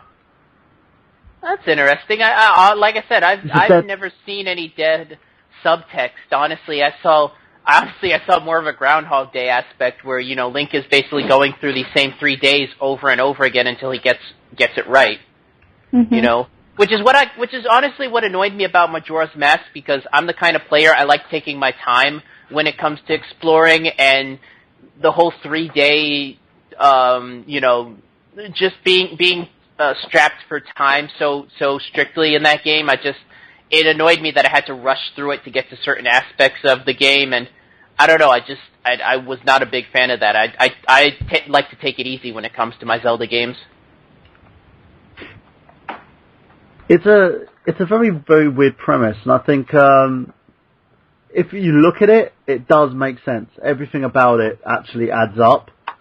But you should take a look at it. Take a look at that theory, and I'll say that out to everybody else out there as well. And I've actually got something to add to that. Go for it, Sam. I just posted it in the chat that we've got going. They're actually doing a live-action film showing that game from the view of the Skull Kid. So they're actually doing his backstory and how he came into being that character. Yeah, it's off of machinima.com. I actually watched that this morning. It's very interesting. But I just posted the link down in our little chat thing if you guys want to check it out if you haven't. But it looks very neat. And the fact that they're moving away from Link and going to Skull Kid himself, to show his side of that story in the game. And it looks really neat. I'm really excited to actually see it finished. And also, I also want to mention on Majora's Mask, there's some Easter eggs of Zelda that's been released lately that's kind of pointing towards Majora's Mask, because, like, if you've played Link Between Worlds, in Link's house is Majora's Mask, and Skull Kid was confirmed as a trophy in the new Smash Brothers. So we could possibly see a new, a lot of fans have been wanting to see, like, maybe a 3DS or a Wii U remake of Majora's Mask, which would be really interesting. I agree. would love that. I would love to see that. So let's go on from that for a second and talk about the Zelda timeline. Now, this is, to say the least, it's a bit of a clusterfuck. It's convoluted. Very much so. So, Miguel, do you want to sort of handle that kind of aspect for me? It's weird, mainly because it seems like the creators make up the timeline as they go along. Yeah. I mean, there's all sorts of theories that people have that would work had it not been for, like, certain things that the developers say. Like, I remember when the nerd did his Chronologically Confused, he had his own theory, but unfortunately it didn't mesh with something that Miyamoto had said in one of his interviews, which is basically that the timeline is actually backwards. And keep in mind, he said this back when there was just The Legend of Zelda 1, 2, and Link to the Past and Ocarina, that the games are actually backwards, that Ocarina is the first game in the series, then A Link to the Past, and then the first 2 Zelda games. From there, you've got so many of these Zelda titles. Honestly, my theory has always been that it's almost kind of an anthology, that it's not so much a continuation series, it's more just an anthology of similarly themed games that happen to have a character named Link, Almost very Doctor Who-esque in a way, So I agree with that. Let's talk about the whole premise of the timeline as well, because they always say with every incident that happens, the characters Ganon, Zelda, and Link are the ones that always seem to have a sort of a resurgence. They seem to have a rebirth.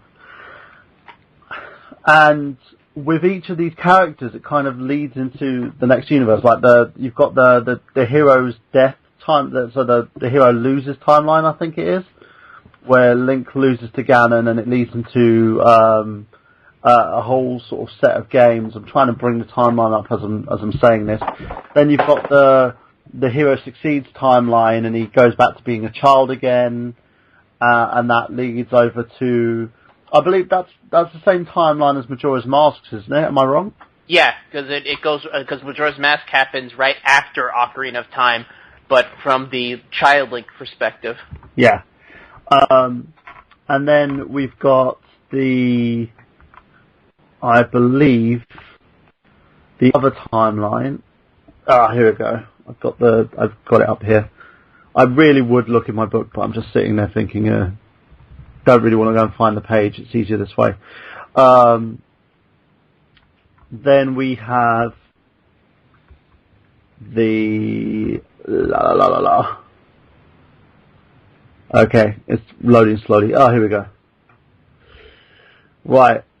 So they're saying that the chronology here is on the timeline. The theory of this timeline, the book itself, is right. That's the correct timeline according to Nintendo. So they go from the creation of the world, the era of the goddess of Hylia, which is basically the Skyward Sword, correct? Yeah. So Skyward Sword is officially the first game in the timeline? Yeah. Huh. And then you have the era of chaos, the era of prosperity, the Force era, and then you've basically got like the Hero of Men, Four Swords, the resurrection of the Wind Mage, the defeat of the Wind Mage, and then the era of the Hero of Time, which is like the Kingdom of Chaos, the boy followed by a fairy, and the awakening of the hero, which is like Link's awakening. And then we have like the splits of the timeline. So you have the Fallen Hero timeline, the Golden Era timeline, the Era of Decline, the Child Link timeline, and which includes the Era of Shadow, and also the Adult Link timeline. So the Era of Without a Hero, the Era of the Great Sea, the Era of the Great Voyage, and the Era of Hyrule's Rebirth. So as per Nintendo, that's called kind of like the official chronology. Now, did they do this, do you think, to give people a perspective, like the diehard Zelda fans who are like, hey, you know, I want to know if the story that I'm playing leads to anywhere, because in this day and age, everyone likes a little bit of stories. So let's go over to you, Zach. What do you think of this? Do you think is it chronologically, is it fitting, or do you think it's just a huge, big waste? I actually think it's awesome, and one thing I really respect about this timeline is the fact that they admit that he loses. And I think it's very cool. Yeah, I think I'm looking at it right now, the one from Hyrule's story I got on the internet, and I think it's awesome.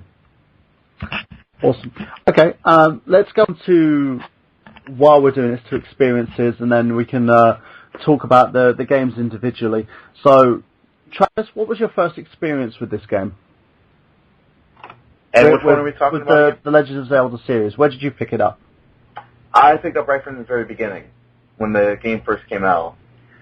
And I guess you could say this is the very first, and then I could say RPG. I guess you could say that, because in a way I was going to go into a next discussion I was going to talk about, yeah. Yeah, but I'll just say this.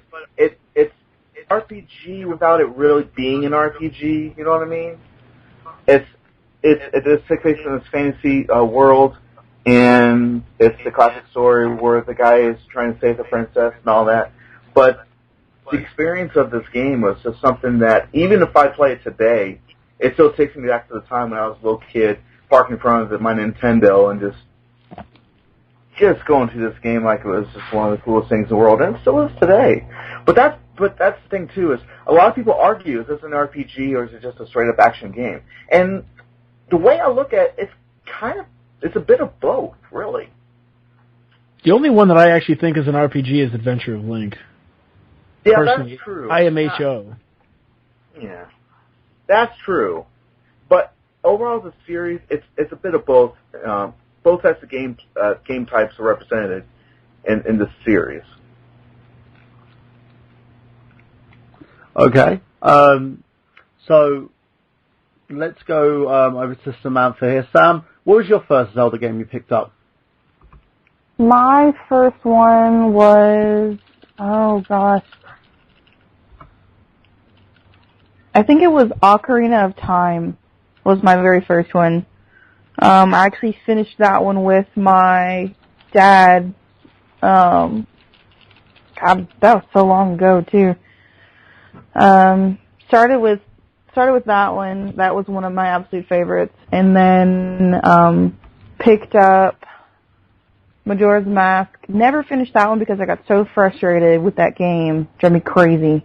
But I did finally finish it a couple months ago. So I'm proud to say that I finished that game. It took me forever. But yeah, my first one was Ocarina of Time, and I remember how frustrated I was with that stupid water temple. God, that thing was awful. Yeah, a lot of people... Temple is worse than 8 bitches on a bitch boat. Yes. I love but that I analogy. have managed to play all except for the original Link to the Past and Twilight Princess. I haven't played those two. Shock horror, why not? Huh? Why not? Well, Twilight Princess never interested me. I didn't like the whole idea of turning into a wolf, because I watched my dad play, and it didn't spark an interest, like, ooh, I really want to play that one, because I was like, oh, I'm a wolf, and I hated the graphic style of it.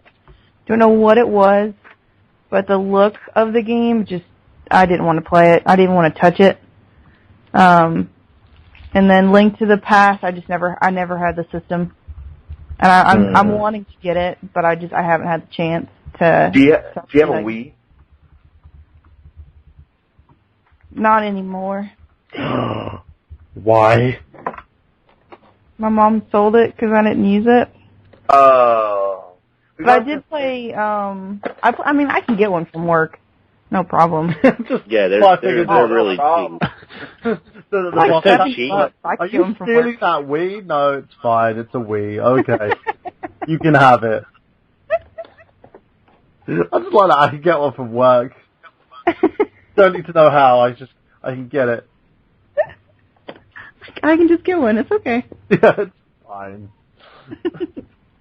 No, they won't miss it. They've got loads in stock. There's abundance of them. But yeah, no, you should. I think you should give them another try. Who knows? You should give them a try. I'll try. I haven't found anything though that tops Ocarina of Time or Skyward Sword. What drew you to the game though? I don't know. Probably the fact that I was a little green fairy boy running around killing monsters and saving the world. You have to say it in an Arnold Schwarzenegger voice. Ha! You little green fairy boy.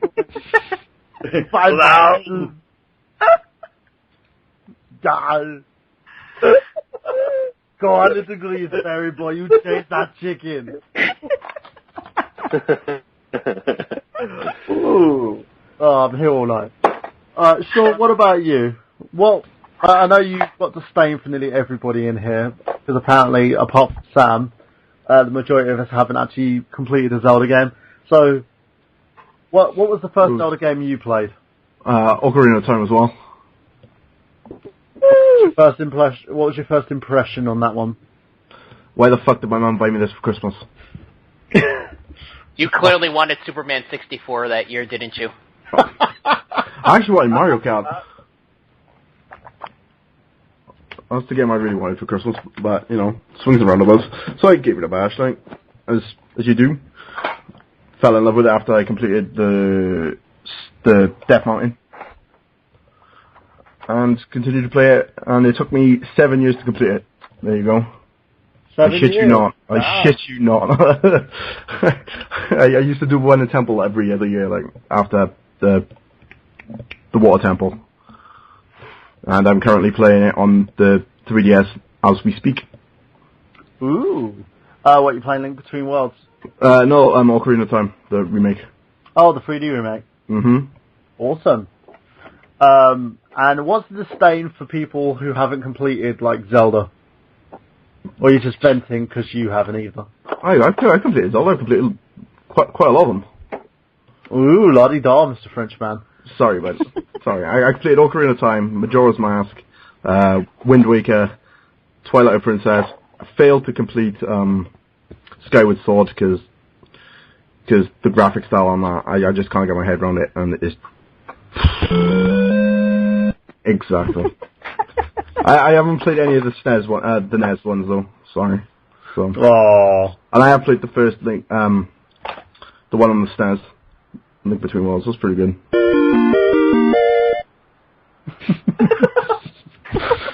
So I'll be getting Hyrule Warriors as well. Awesome. See, look at you, man, Mr. Zelda enthusiast. So, Zach, what about yourself?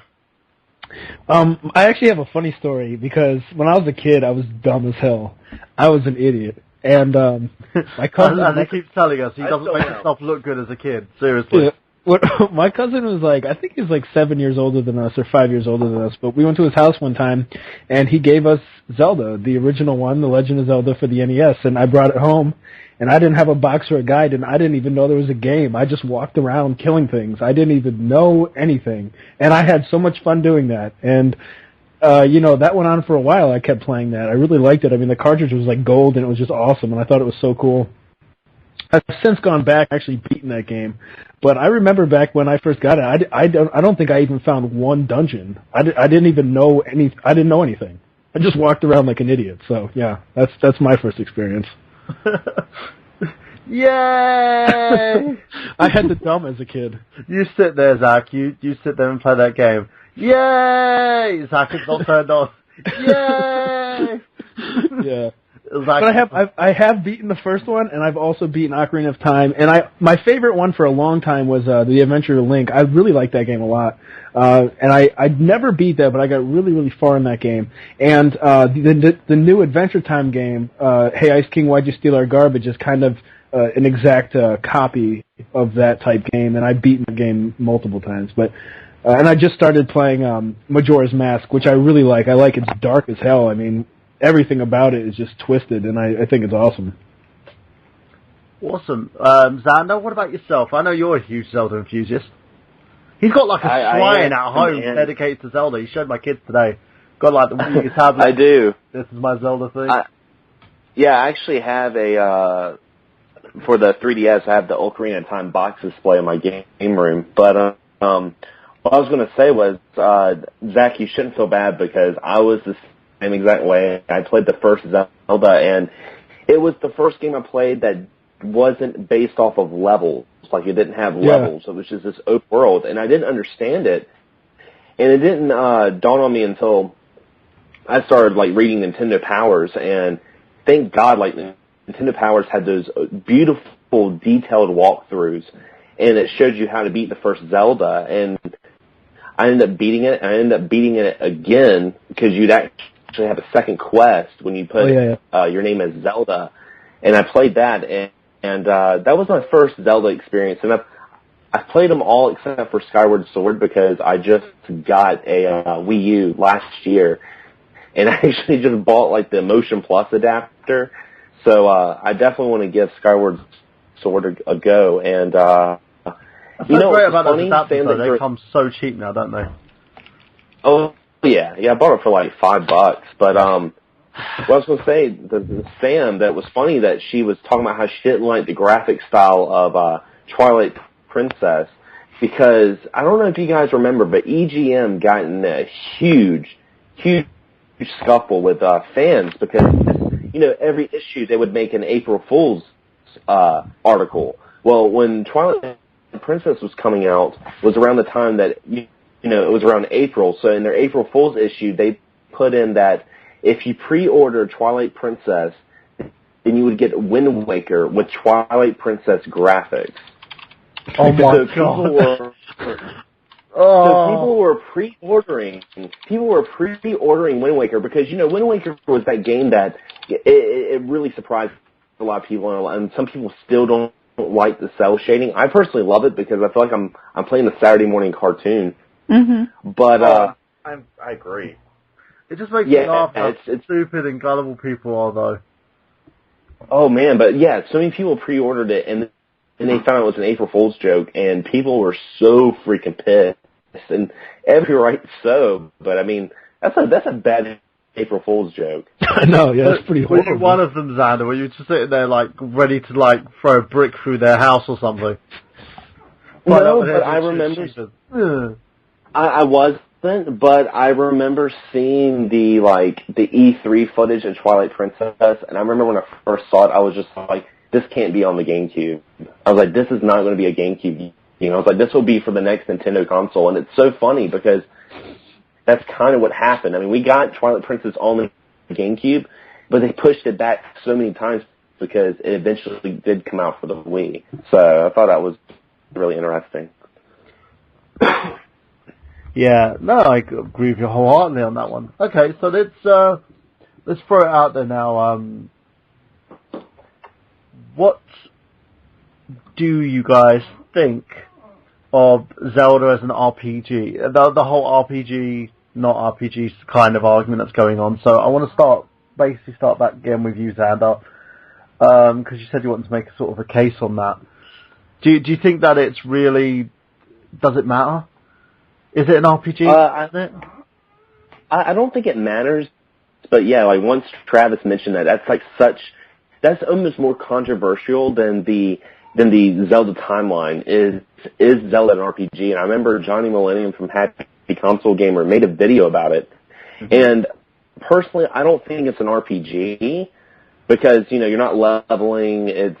It's got some elements, but I wouldn't say it's an RPG. But I could see where people would think it's an RPG because you are taking the role of the hero And, you know, like Zach said, Zelda 2 was more like an RPG than all the other Zeldas in the sense that you could upgrade your armor and, you know, stuff like that. But no, like, I look at it as an action game with RPG elements. I don't look at it as an action RPG or an RPG.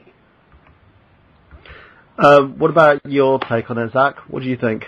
Yeah, I agree. Like, there are things where you can get, like, different clothing and you get different, you know, swords and that kind of stuff, and you definitely explore, but it's, you know, when you look at something like Zelda versus something like Final Fantasy, it's not the same. There's so many differences.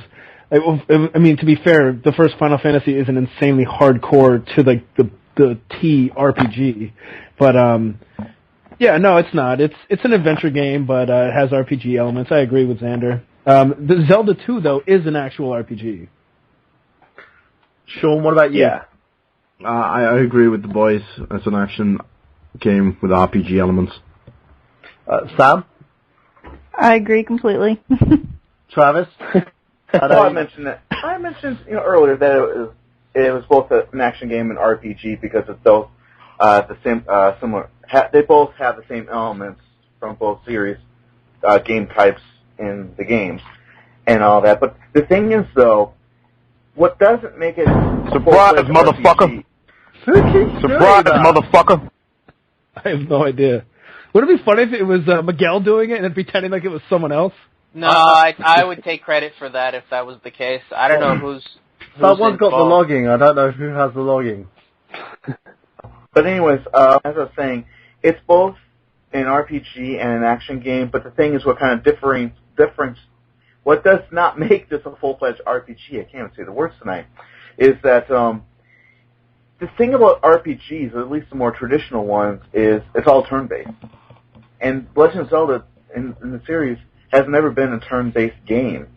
It's just, you level up your character by gaining hearts and then gradually upgrading your weapons and getting these different types of items to help you progress through the games. But for the most part, it's more action than it is RPG. Cool. Surprise, motherfucker! God damn it! Surprise, motherfucker! Is the board acting up or Whoever's something? doing that, one more time, please. So, Miguel, what about you? Surprise, motherfucker! Thank you. I'm not doing it. I swear to God, I'm not doing it. I don't know who's doing it either. It's either the board's acting up or it's just being really silly. I don't know what. So, Miguel, what about you? What would you call it? In terms of Legend of Zelda, Yeah, I RPG would elements. actually. I think it has light RPG elements. Honestly, if we're going to split hairs and classify Zelda as a two genre game, I'd probably say it's more of an action platformer. I think there's a lot of platforming elements, especially when you get into a lot of the dungeons, that gets overlooked. I've always put it on the same level as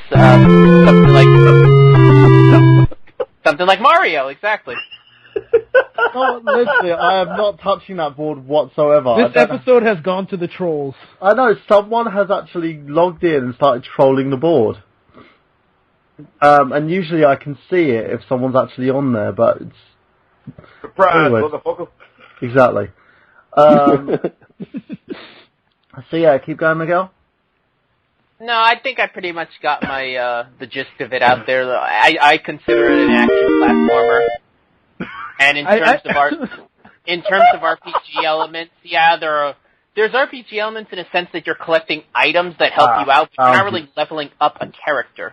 I know someone else is on the board now. I can see it. There's two of us. Hopefully we can. I'd like to say something quickly. When I was having Surprise, a conversation, motherfucker! Oh, Jesus Stop Christ! playing the. You know what? I'm going to change the password to get this person out. Yeah, go on. Yeah. Yeah, no, all I was going to say was, when people say, part of a role-playing game is taking on the role of somebody, I mean, I feel like that's any game. So, I mean, that is, to me, isn't, like if you play Mario, you're technically taking on the role of Mario, but it's not an RPG unless it's like Mario RPG. So that I don't think is even anything that can even be used. In my opinion, it just doesn't seem, I mean, I just feel like in any game you're taking on the role of somebody. But, that being said, Yeah, Zelda, it's not an RPG, but it kicks ass either way.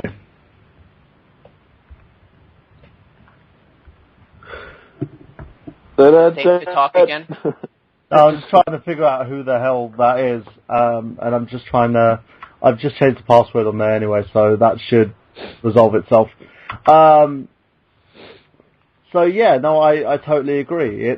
It's basically a game of RPG, an action game of RPG elements, and in terms of that, let's segue on to our next part, and because we've talked about the timeline, we've talked about the games, let's talk about Link's role in all of this. What makes him kind of like the attractive hero in terms of characters? I think it's the fact that he is silent. He is built to where we can project ourselves onto the hero. I mean, that was Miyamoto's whole thing, is he wanted a character that was silent, that the players can feel like he was playing as, as opposed to Mario, who, talks from here and there and has his little catchphrases and whatnot. But Link could be any one of us, honestly, if we put our minds to it. Yeah, I think. Well, that like a lot of RPGs, it's funny, have silent protagonists, especially in Mario RPG. Like, he never talked in that game. He just made like funny faces and like funny actions and stuff like that. Freaking Cloud with the shrugging shoulders. Yeah. But that's something I've always kind of wondered too, is why do they have them? It's not just well, I guess I was going to say it's not just Link that was mute, because you didn't hear anybody really talk in the series, but that's something I've always kind of hoped that they would do at some point, is make a Zelda game where people actually spoke, and possibly give Link no, a he voice. won't. Miyamoto said he won't ever talk. Well, excuse me, princess. Oh, God. That's probably why. Wow. That's why right there that Link will never speak in the video game. Yeah, someone wanted to give him a voice in an earlier game, and Miyamoto said no. At least it's not the obnoxious Miyamoto. voice. At least it's not that obnoxious voice from those CDI games. That was worse. Well, Miyamoto originally wanted Ocarina of Time to be first-person view. Like, he didn't want it to be he didn't want to be third person. He wanted to be a first-person Zelda game. That's pretty cool. Imagine that happened. That would have been see crazy. that, honestly. Yeah, I could too. I think that's pretty cool. Oh God, could you imagine if they did that today? Though, how many people would get so pissed off about it with the popularity of first-person shooters? It's funny because they talk about how when people look back on like Zelda and Zelda 2 and like how different they are, and how a lot of people like the first one a lot more than the second one and what it's become now. Back in the day, there was only two, so it wasn't like it had to be a staple from the first one on or the second one on. But now, yeah, if they did anything like that, people would get pissed. Ladies and gents, we're going to be going over to the archive show because we're going to be talking a little bit more about Legend of Zelda. So if you want to stay with us, you can check out the archive show on blogtalkradio.com, retroonlim.com, or you can even wait until the show is uploaded on fanboysanonymous.com itself as well. We're also available on iTunes, Stitcher Radio, and loads of other formats. So make sure you check this out as we move on with the conversation. So, yeah, no, I understand with the character itself of Link why they don't ever want him to talk, but where do you think they're going to head with this character? Because he's generally, Link himself is rather, he's always considered the hero of Hyrule. But do you think they're going to be moving on with like more adventures with him, like what they've? Because now they've had this kind of, I don't know if you want to call it, because it's a kind of a sequel to Link to the Past with the Link Between Worlds game. Are we going to see Link, the timeline further on from the character, and he like move on to like new types of games, or do you think they're going to still play out the whole Zelda,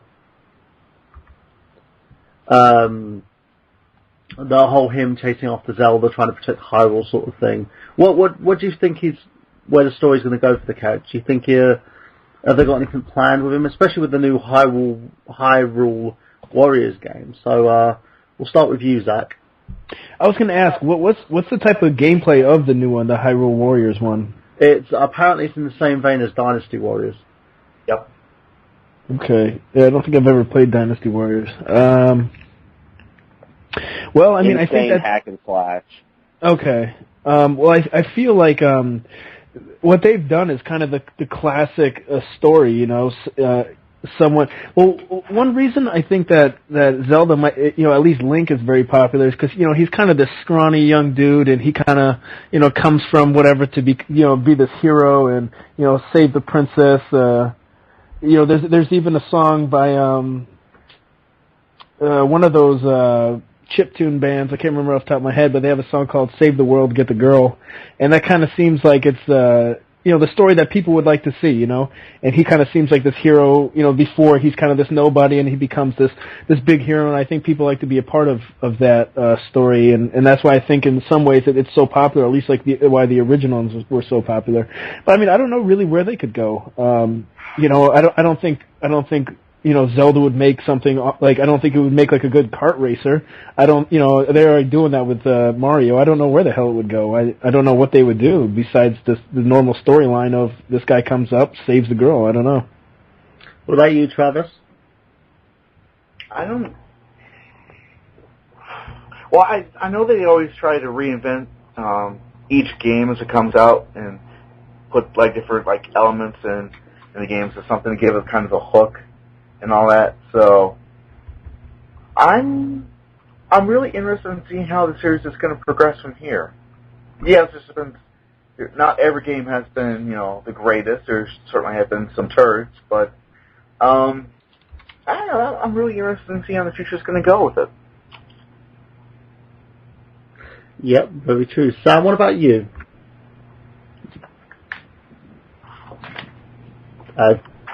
She's been having problems with her phone. Yeah. Sean, what about you? I don't particularly give a shit as long as I get a sequel to Wind Waker, an actual true sequel to Wind Waker. I like that Spirit Tracks and the other one that they did. Phantom Hourglass. Yeah, what's the one? Okay, what about you, Miguel? Well, I've been pitching for years the idea of a prequel of sorts.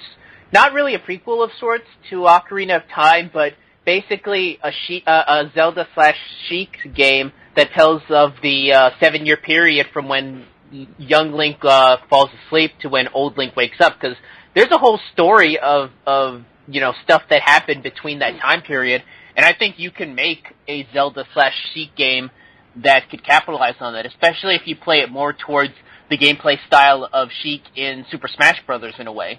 I mean, you can kind of mix that with the more traditional Ocarina of Time Zelda style of gameplay, but I think there's a story that could be told with that. Who the heck is that?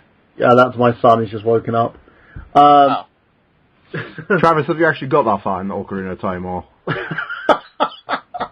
Okay, for your information, I got it on the Wii Virtual Console, and I got the 3DS game. So yes, I'm still working on it. But yeah, spoilers and whatnot. Yeah, spoiler alert. Link goes to sleep for 7 years. I've gone past that point, so I'm with you guys so far. Okay, but yeah, I think there's a great story of showing how Zelda becomes Sheik, and I think I'm surprised that hasn't been capitalized upon. Yep, no, I agree. But the one thing I always wondered about that, Zelda has boobs, right? How the heck do they cover them up to make her look like a man? Magic. You can. Did you ever see the movie $1 Million Baby, or which one was it? You can just. Oh no, Boys Don't Cry. Boys Don't Cry. Yeah. What's her name there? Hilary Swank though doesn't really have any to begin with. Well, yeah, but you can still like wrench them down. But here's the thing: you're asking how Sheik doesn't have boobs. We are talking about a video game character. They can bend the rules a little bit in terms magic. of anatomy. Magic. That'd be funny. Bing, bam, boom, make those disappear. No, that's like ghost tits. Does that mean she can become bigger then as well? That'd actually be quite funny. Like Link standing there. Okay, I'm going to make them reappear again. Make them bigger. Make them bigger. Make them bigger. All right. So in terms of Zelda games, let's go for the CDI games. Miguel, I know you've got a lot of common knowledge on the products in terms of the CDI. Why were these games ever made? It was a licensing deal between. It was basically a clause in the contract that Philips signed with Nintendo that Philips would make the CDI for them, provided they would get the license to publish and develop games based off of Nintendo franchises on there. It was kind of the provision that actually sold them the rights for the CDI, which is actually interesting because honestly, as bad as those Legend of Zelda games, the developers behind it, InfoLogic, at one time were actually going to make a sequel to Super Mario Worlds for the CDI, and there's actually been ROMs of it released, and it actually doesn't look too bad. From what I've heard is that even Nintendo was actually impressed with how the game was coming along, but due to the failure of the CDI, they decided to cancel it. But yeah, those CDI games, I don't know. I mean, the first two were garbage. The third one, Link Zelda's Adventure, I can at least see some ambition in it. It's mostly all film stock. It's all filmed graphics projected onto a 2D plane, so it has a realistic look to it. I could see where that might be interesting. Keep in mind this was back when full motion video was up and was on the rise, so I could see. Yeah, I know, right? I could see how that might be interesting. Yeah. But man, those games were rough. Yeah, no, I agree on that one. It's these games were really very badly done, very badly developed, and I don't know. A lot of people have them in their collections just to say that they've got them, but even Nintendo just tries to forget them like that, absent memory. Like I would call them like gaming herpes. You know, you want to clear it up, but you still have the memory of how it happened. And you don't know exactly where they came from. It's just that they were there, and you had to get rid of them. It keeps popping up. Exactly. Sean, what about you? What do you think of the CDI games? Never heard of them. I've never even heard of the system. I don't even know what the fuck you're talking about. We're talking about the Saints. Just say they suck. All right, fucking Drew Brees. All right. Fucking learn to throw a fucking ball, you piece of shit. Sam? She's still not there. Travis? I guess I'm pretty lucky to have never experienced CDI, so my sanity has been saved. What about you, Zach? We'll go for you. What's your opinion on them? I remember watching the nerd video on them. I've never played these games. I won't lie. I don't mind the artwork on the actual discs or on the actual covers. I don't think it's that bad. But the in-game, I'm looking at some in-game scenes, and Link looks like he plays the skin flute on other dudes quite a bit. I mean, he looks horrible. He looks a little too happy, though. Yeah. Yeah, there's that gives the Song of Storms a whole new meaning. Yeah. It does. Look at this picture I'm going to post right now in the chat. He looks like he's wearing lipstick. Yeah. Oh my god. I think that someone just drew that. I don't know if it's even part of the game, is it? Yeah, it's obviously not part of the game, but it's just the same art style, yeah. It's yeah, horrible. They look horrible. They look horrible. Looks like those. Like the nerd said, it looks like one of those lower end, like dollar store Christian cartoon DVDs. Yeah, no, it does.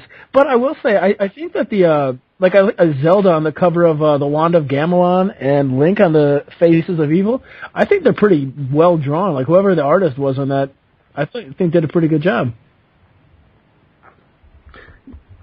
Yeah. It's... Oh? I don't know. Maybe I'm dumb. I can't even talk. No, I think they draw pretty well on the cover. I think we need to have, like, shots every time Zack says he's dumb. I think we'll be wasted by the end of this episode. Alcohol poisoning. Exactly. Okay, so we know that in general, it sort of spawned off into, like, loads of toys, cosplay, and also into a cartoon series, which it was half and half of the Super Mario Bros. Super Show. So, Miguel, you want to talk about that a little bit? Honestly, I never saw it. I was a big fan of the Super Mario Bros. Super Show, but I started later on in the lifespan of the series when they stopped doing the cross-promotion with the Legend of Zelda TV series. So, surprisingly enough, in all the years that I've seen the Super Mario Bros. Super Show, I never saw the Legend of Zelda, but I've seen the review that what's his name did. Was it the Critic, I believe? The Critic did a review of it at one point where he talked about when Captain N crossed over with The Legend of Zelda. Yeah. I've seen that episode, and that was good, though. Okay. I enjoyed it, at least. Well, I was gonna say, it's something that we look back now and we laugh about it. But, if you were a kid growing up at that time, it was pretty cool. Like, cause, it was a video game cartoon. You had the Super Mario Bros. Super Show, you had the Mega Man cartoon, you had Captain N, which I love Captain N. And it was just, we can look at it now and laugh about it because it was so bad, but at that time we had nothing to compare Zelda to, and that was just like, wow, it's a Zelda cartoon, and being kids are easily amused, and it seemed kind of cool. Ganon looked pretty awesome. The cartoons for me were actually my first exposure to the Zelda franchise, believe it or not. I was watching the Super Mario Bros. Super Show before I got my Nintendo NES. But when I got mine, I remember my brother came home with this golden cartridge. And they did look rather sleek, the gold cartridges, and I played, I believe, it was The Adventures of Link, which was my first chance at the game. I didn't, Sean, I know you're going to hate me for this, but I didn't complete it. Exactly. And it was one of those times, but without that cartoon, I probably wouldn't even know what Legend of Zelda was.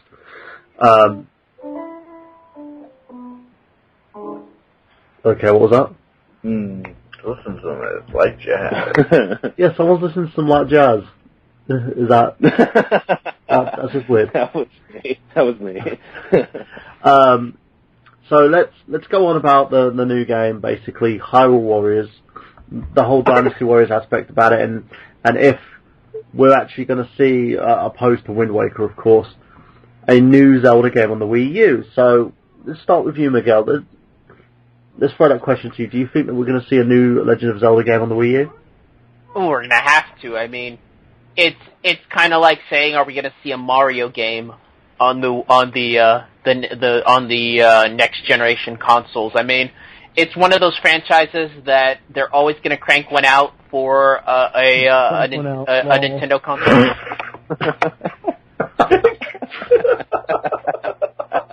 I mean, if we're talking about like a Metroid title, you can kind of debate whether or not one's going to come out, but Zelda has become so synonymous with Nintendo. I would debate whether or not it's probably the number one Nintendo franchise. As much as Mario has lived on in the minds of gamers, I think Zelda's just as ubiquitous.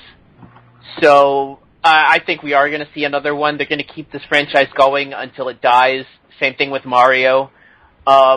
In terms of, are they going to continue with Link? I don't know how you can't. It's become to the point to where the Link is the Legend of Zelda. That's just how it is. There's no way they can really spin it off without alienating a ton of fans.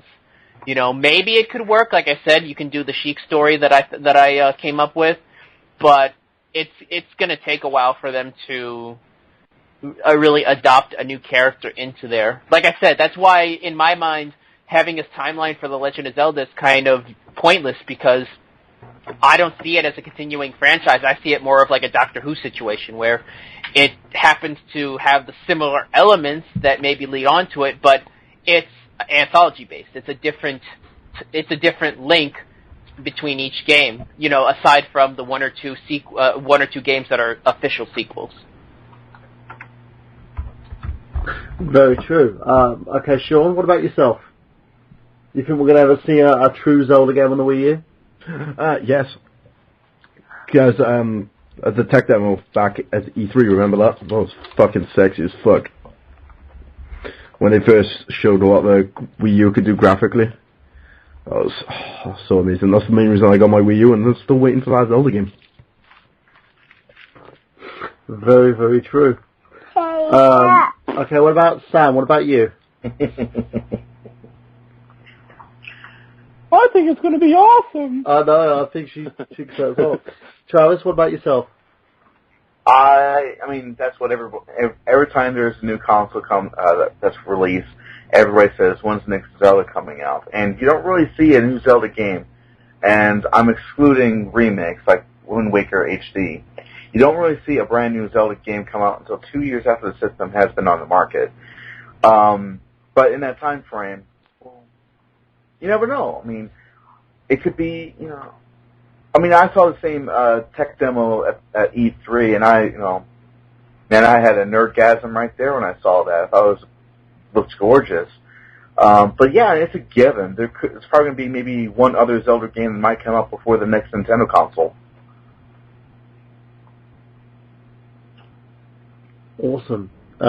Zach, what about yourself?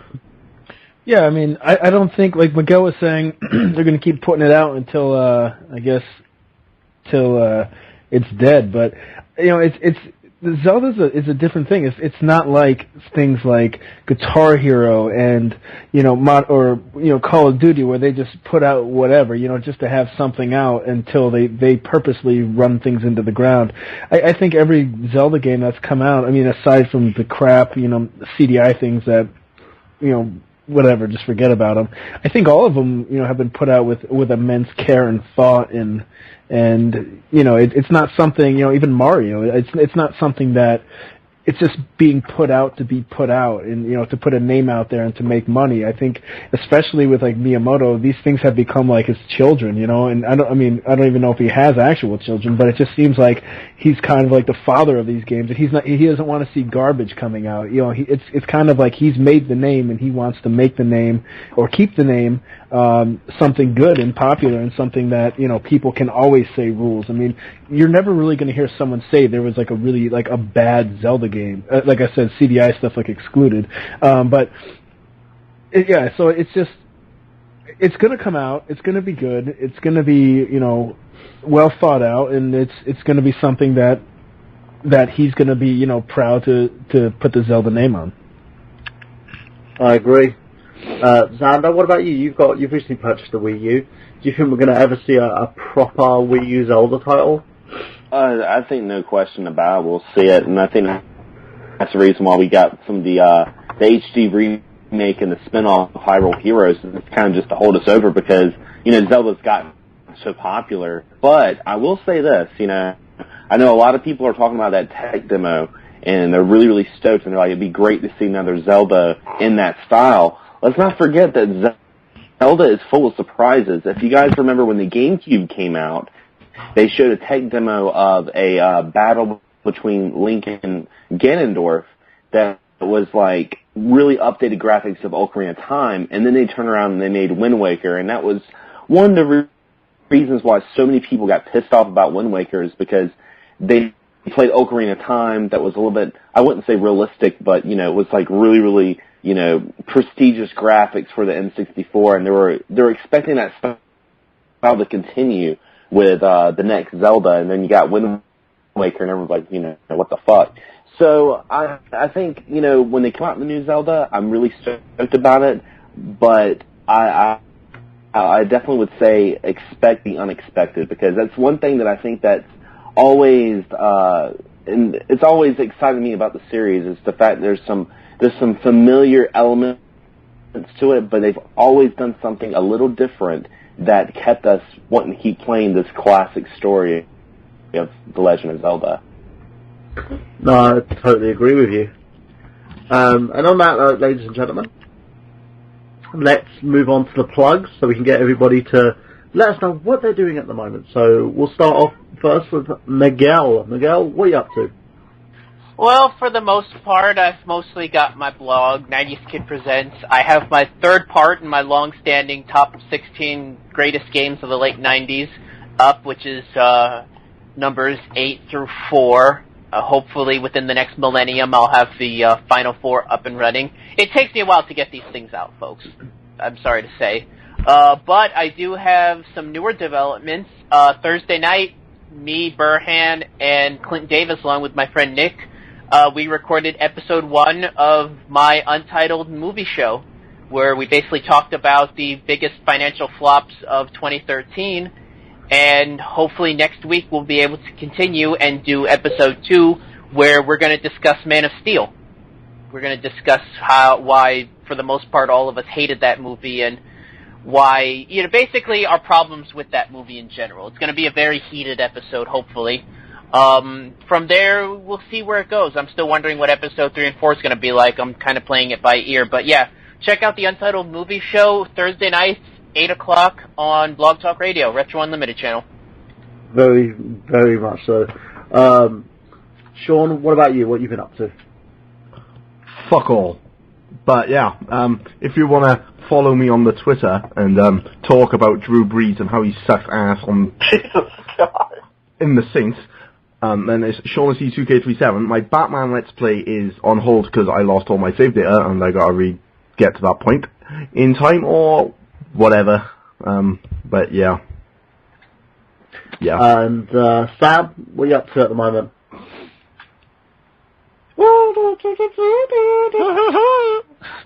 Travis?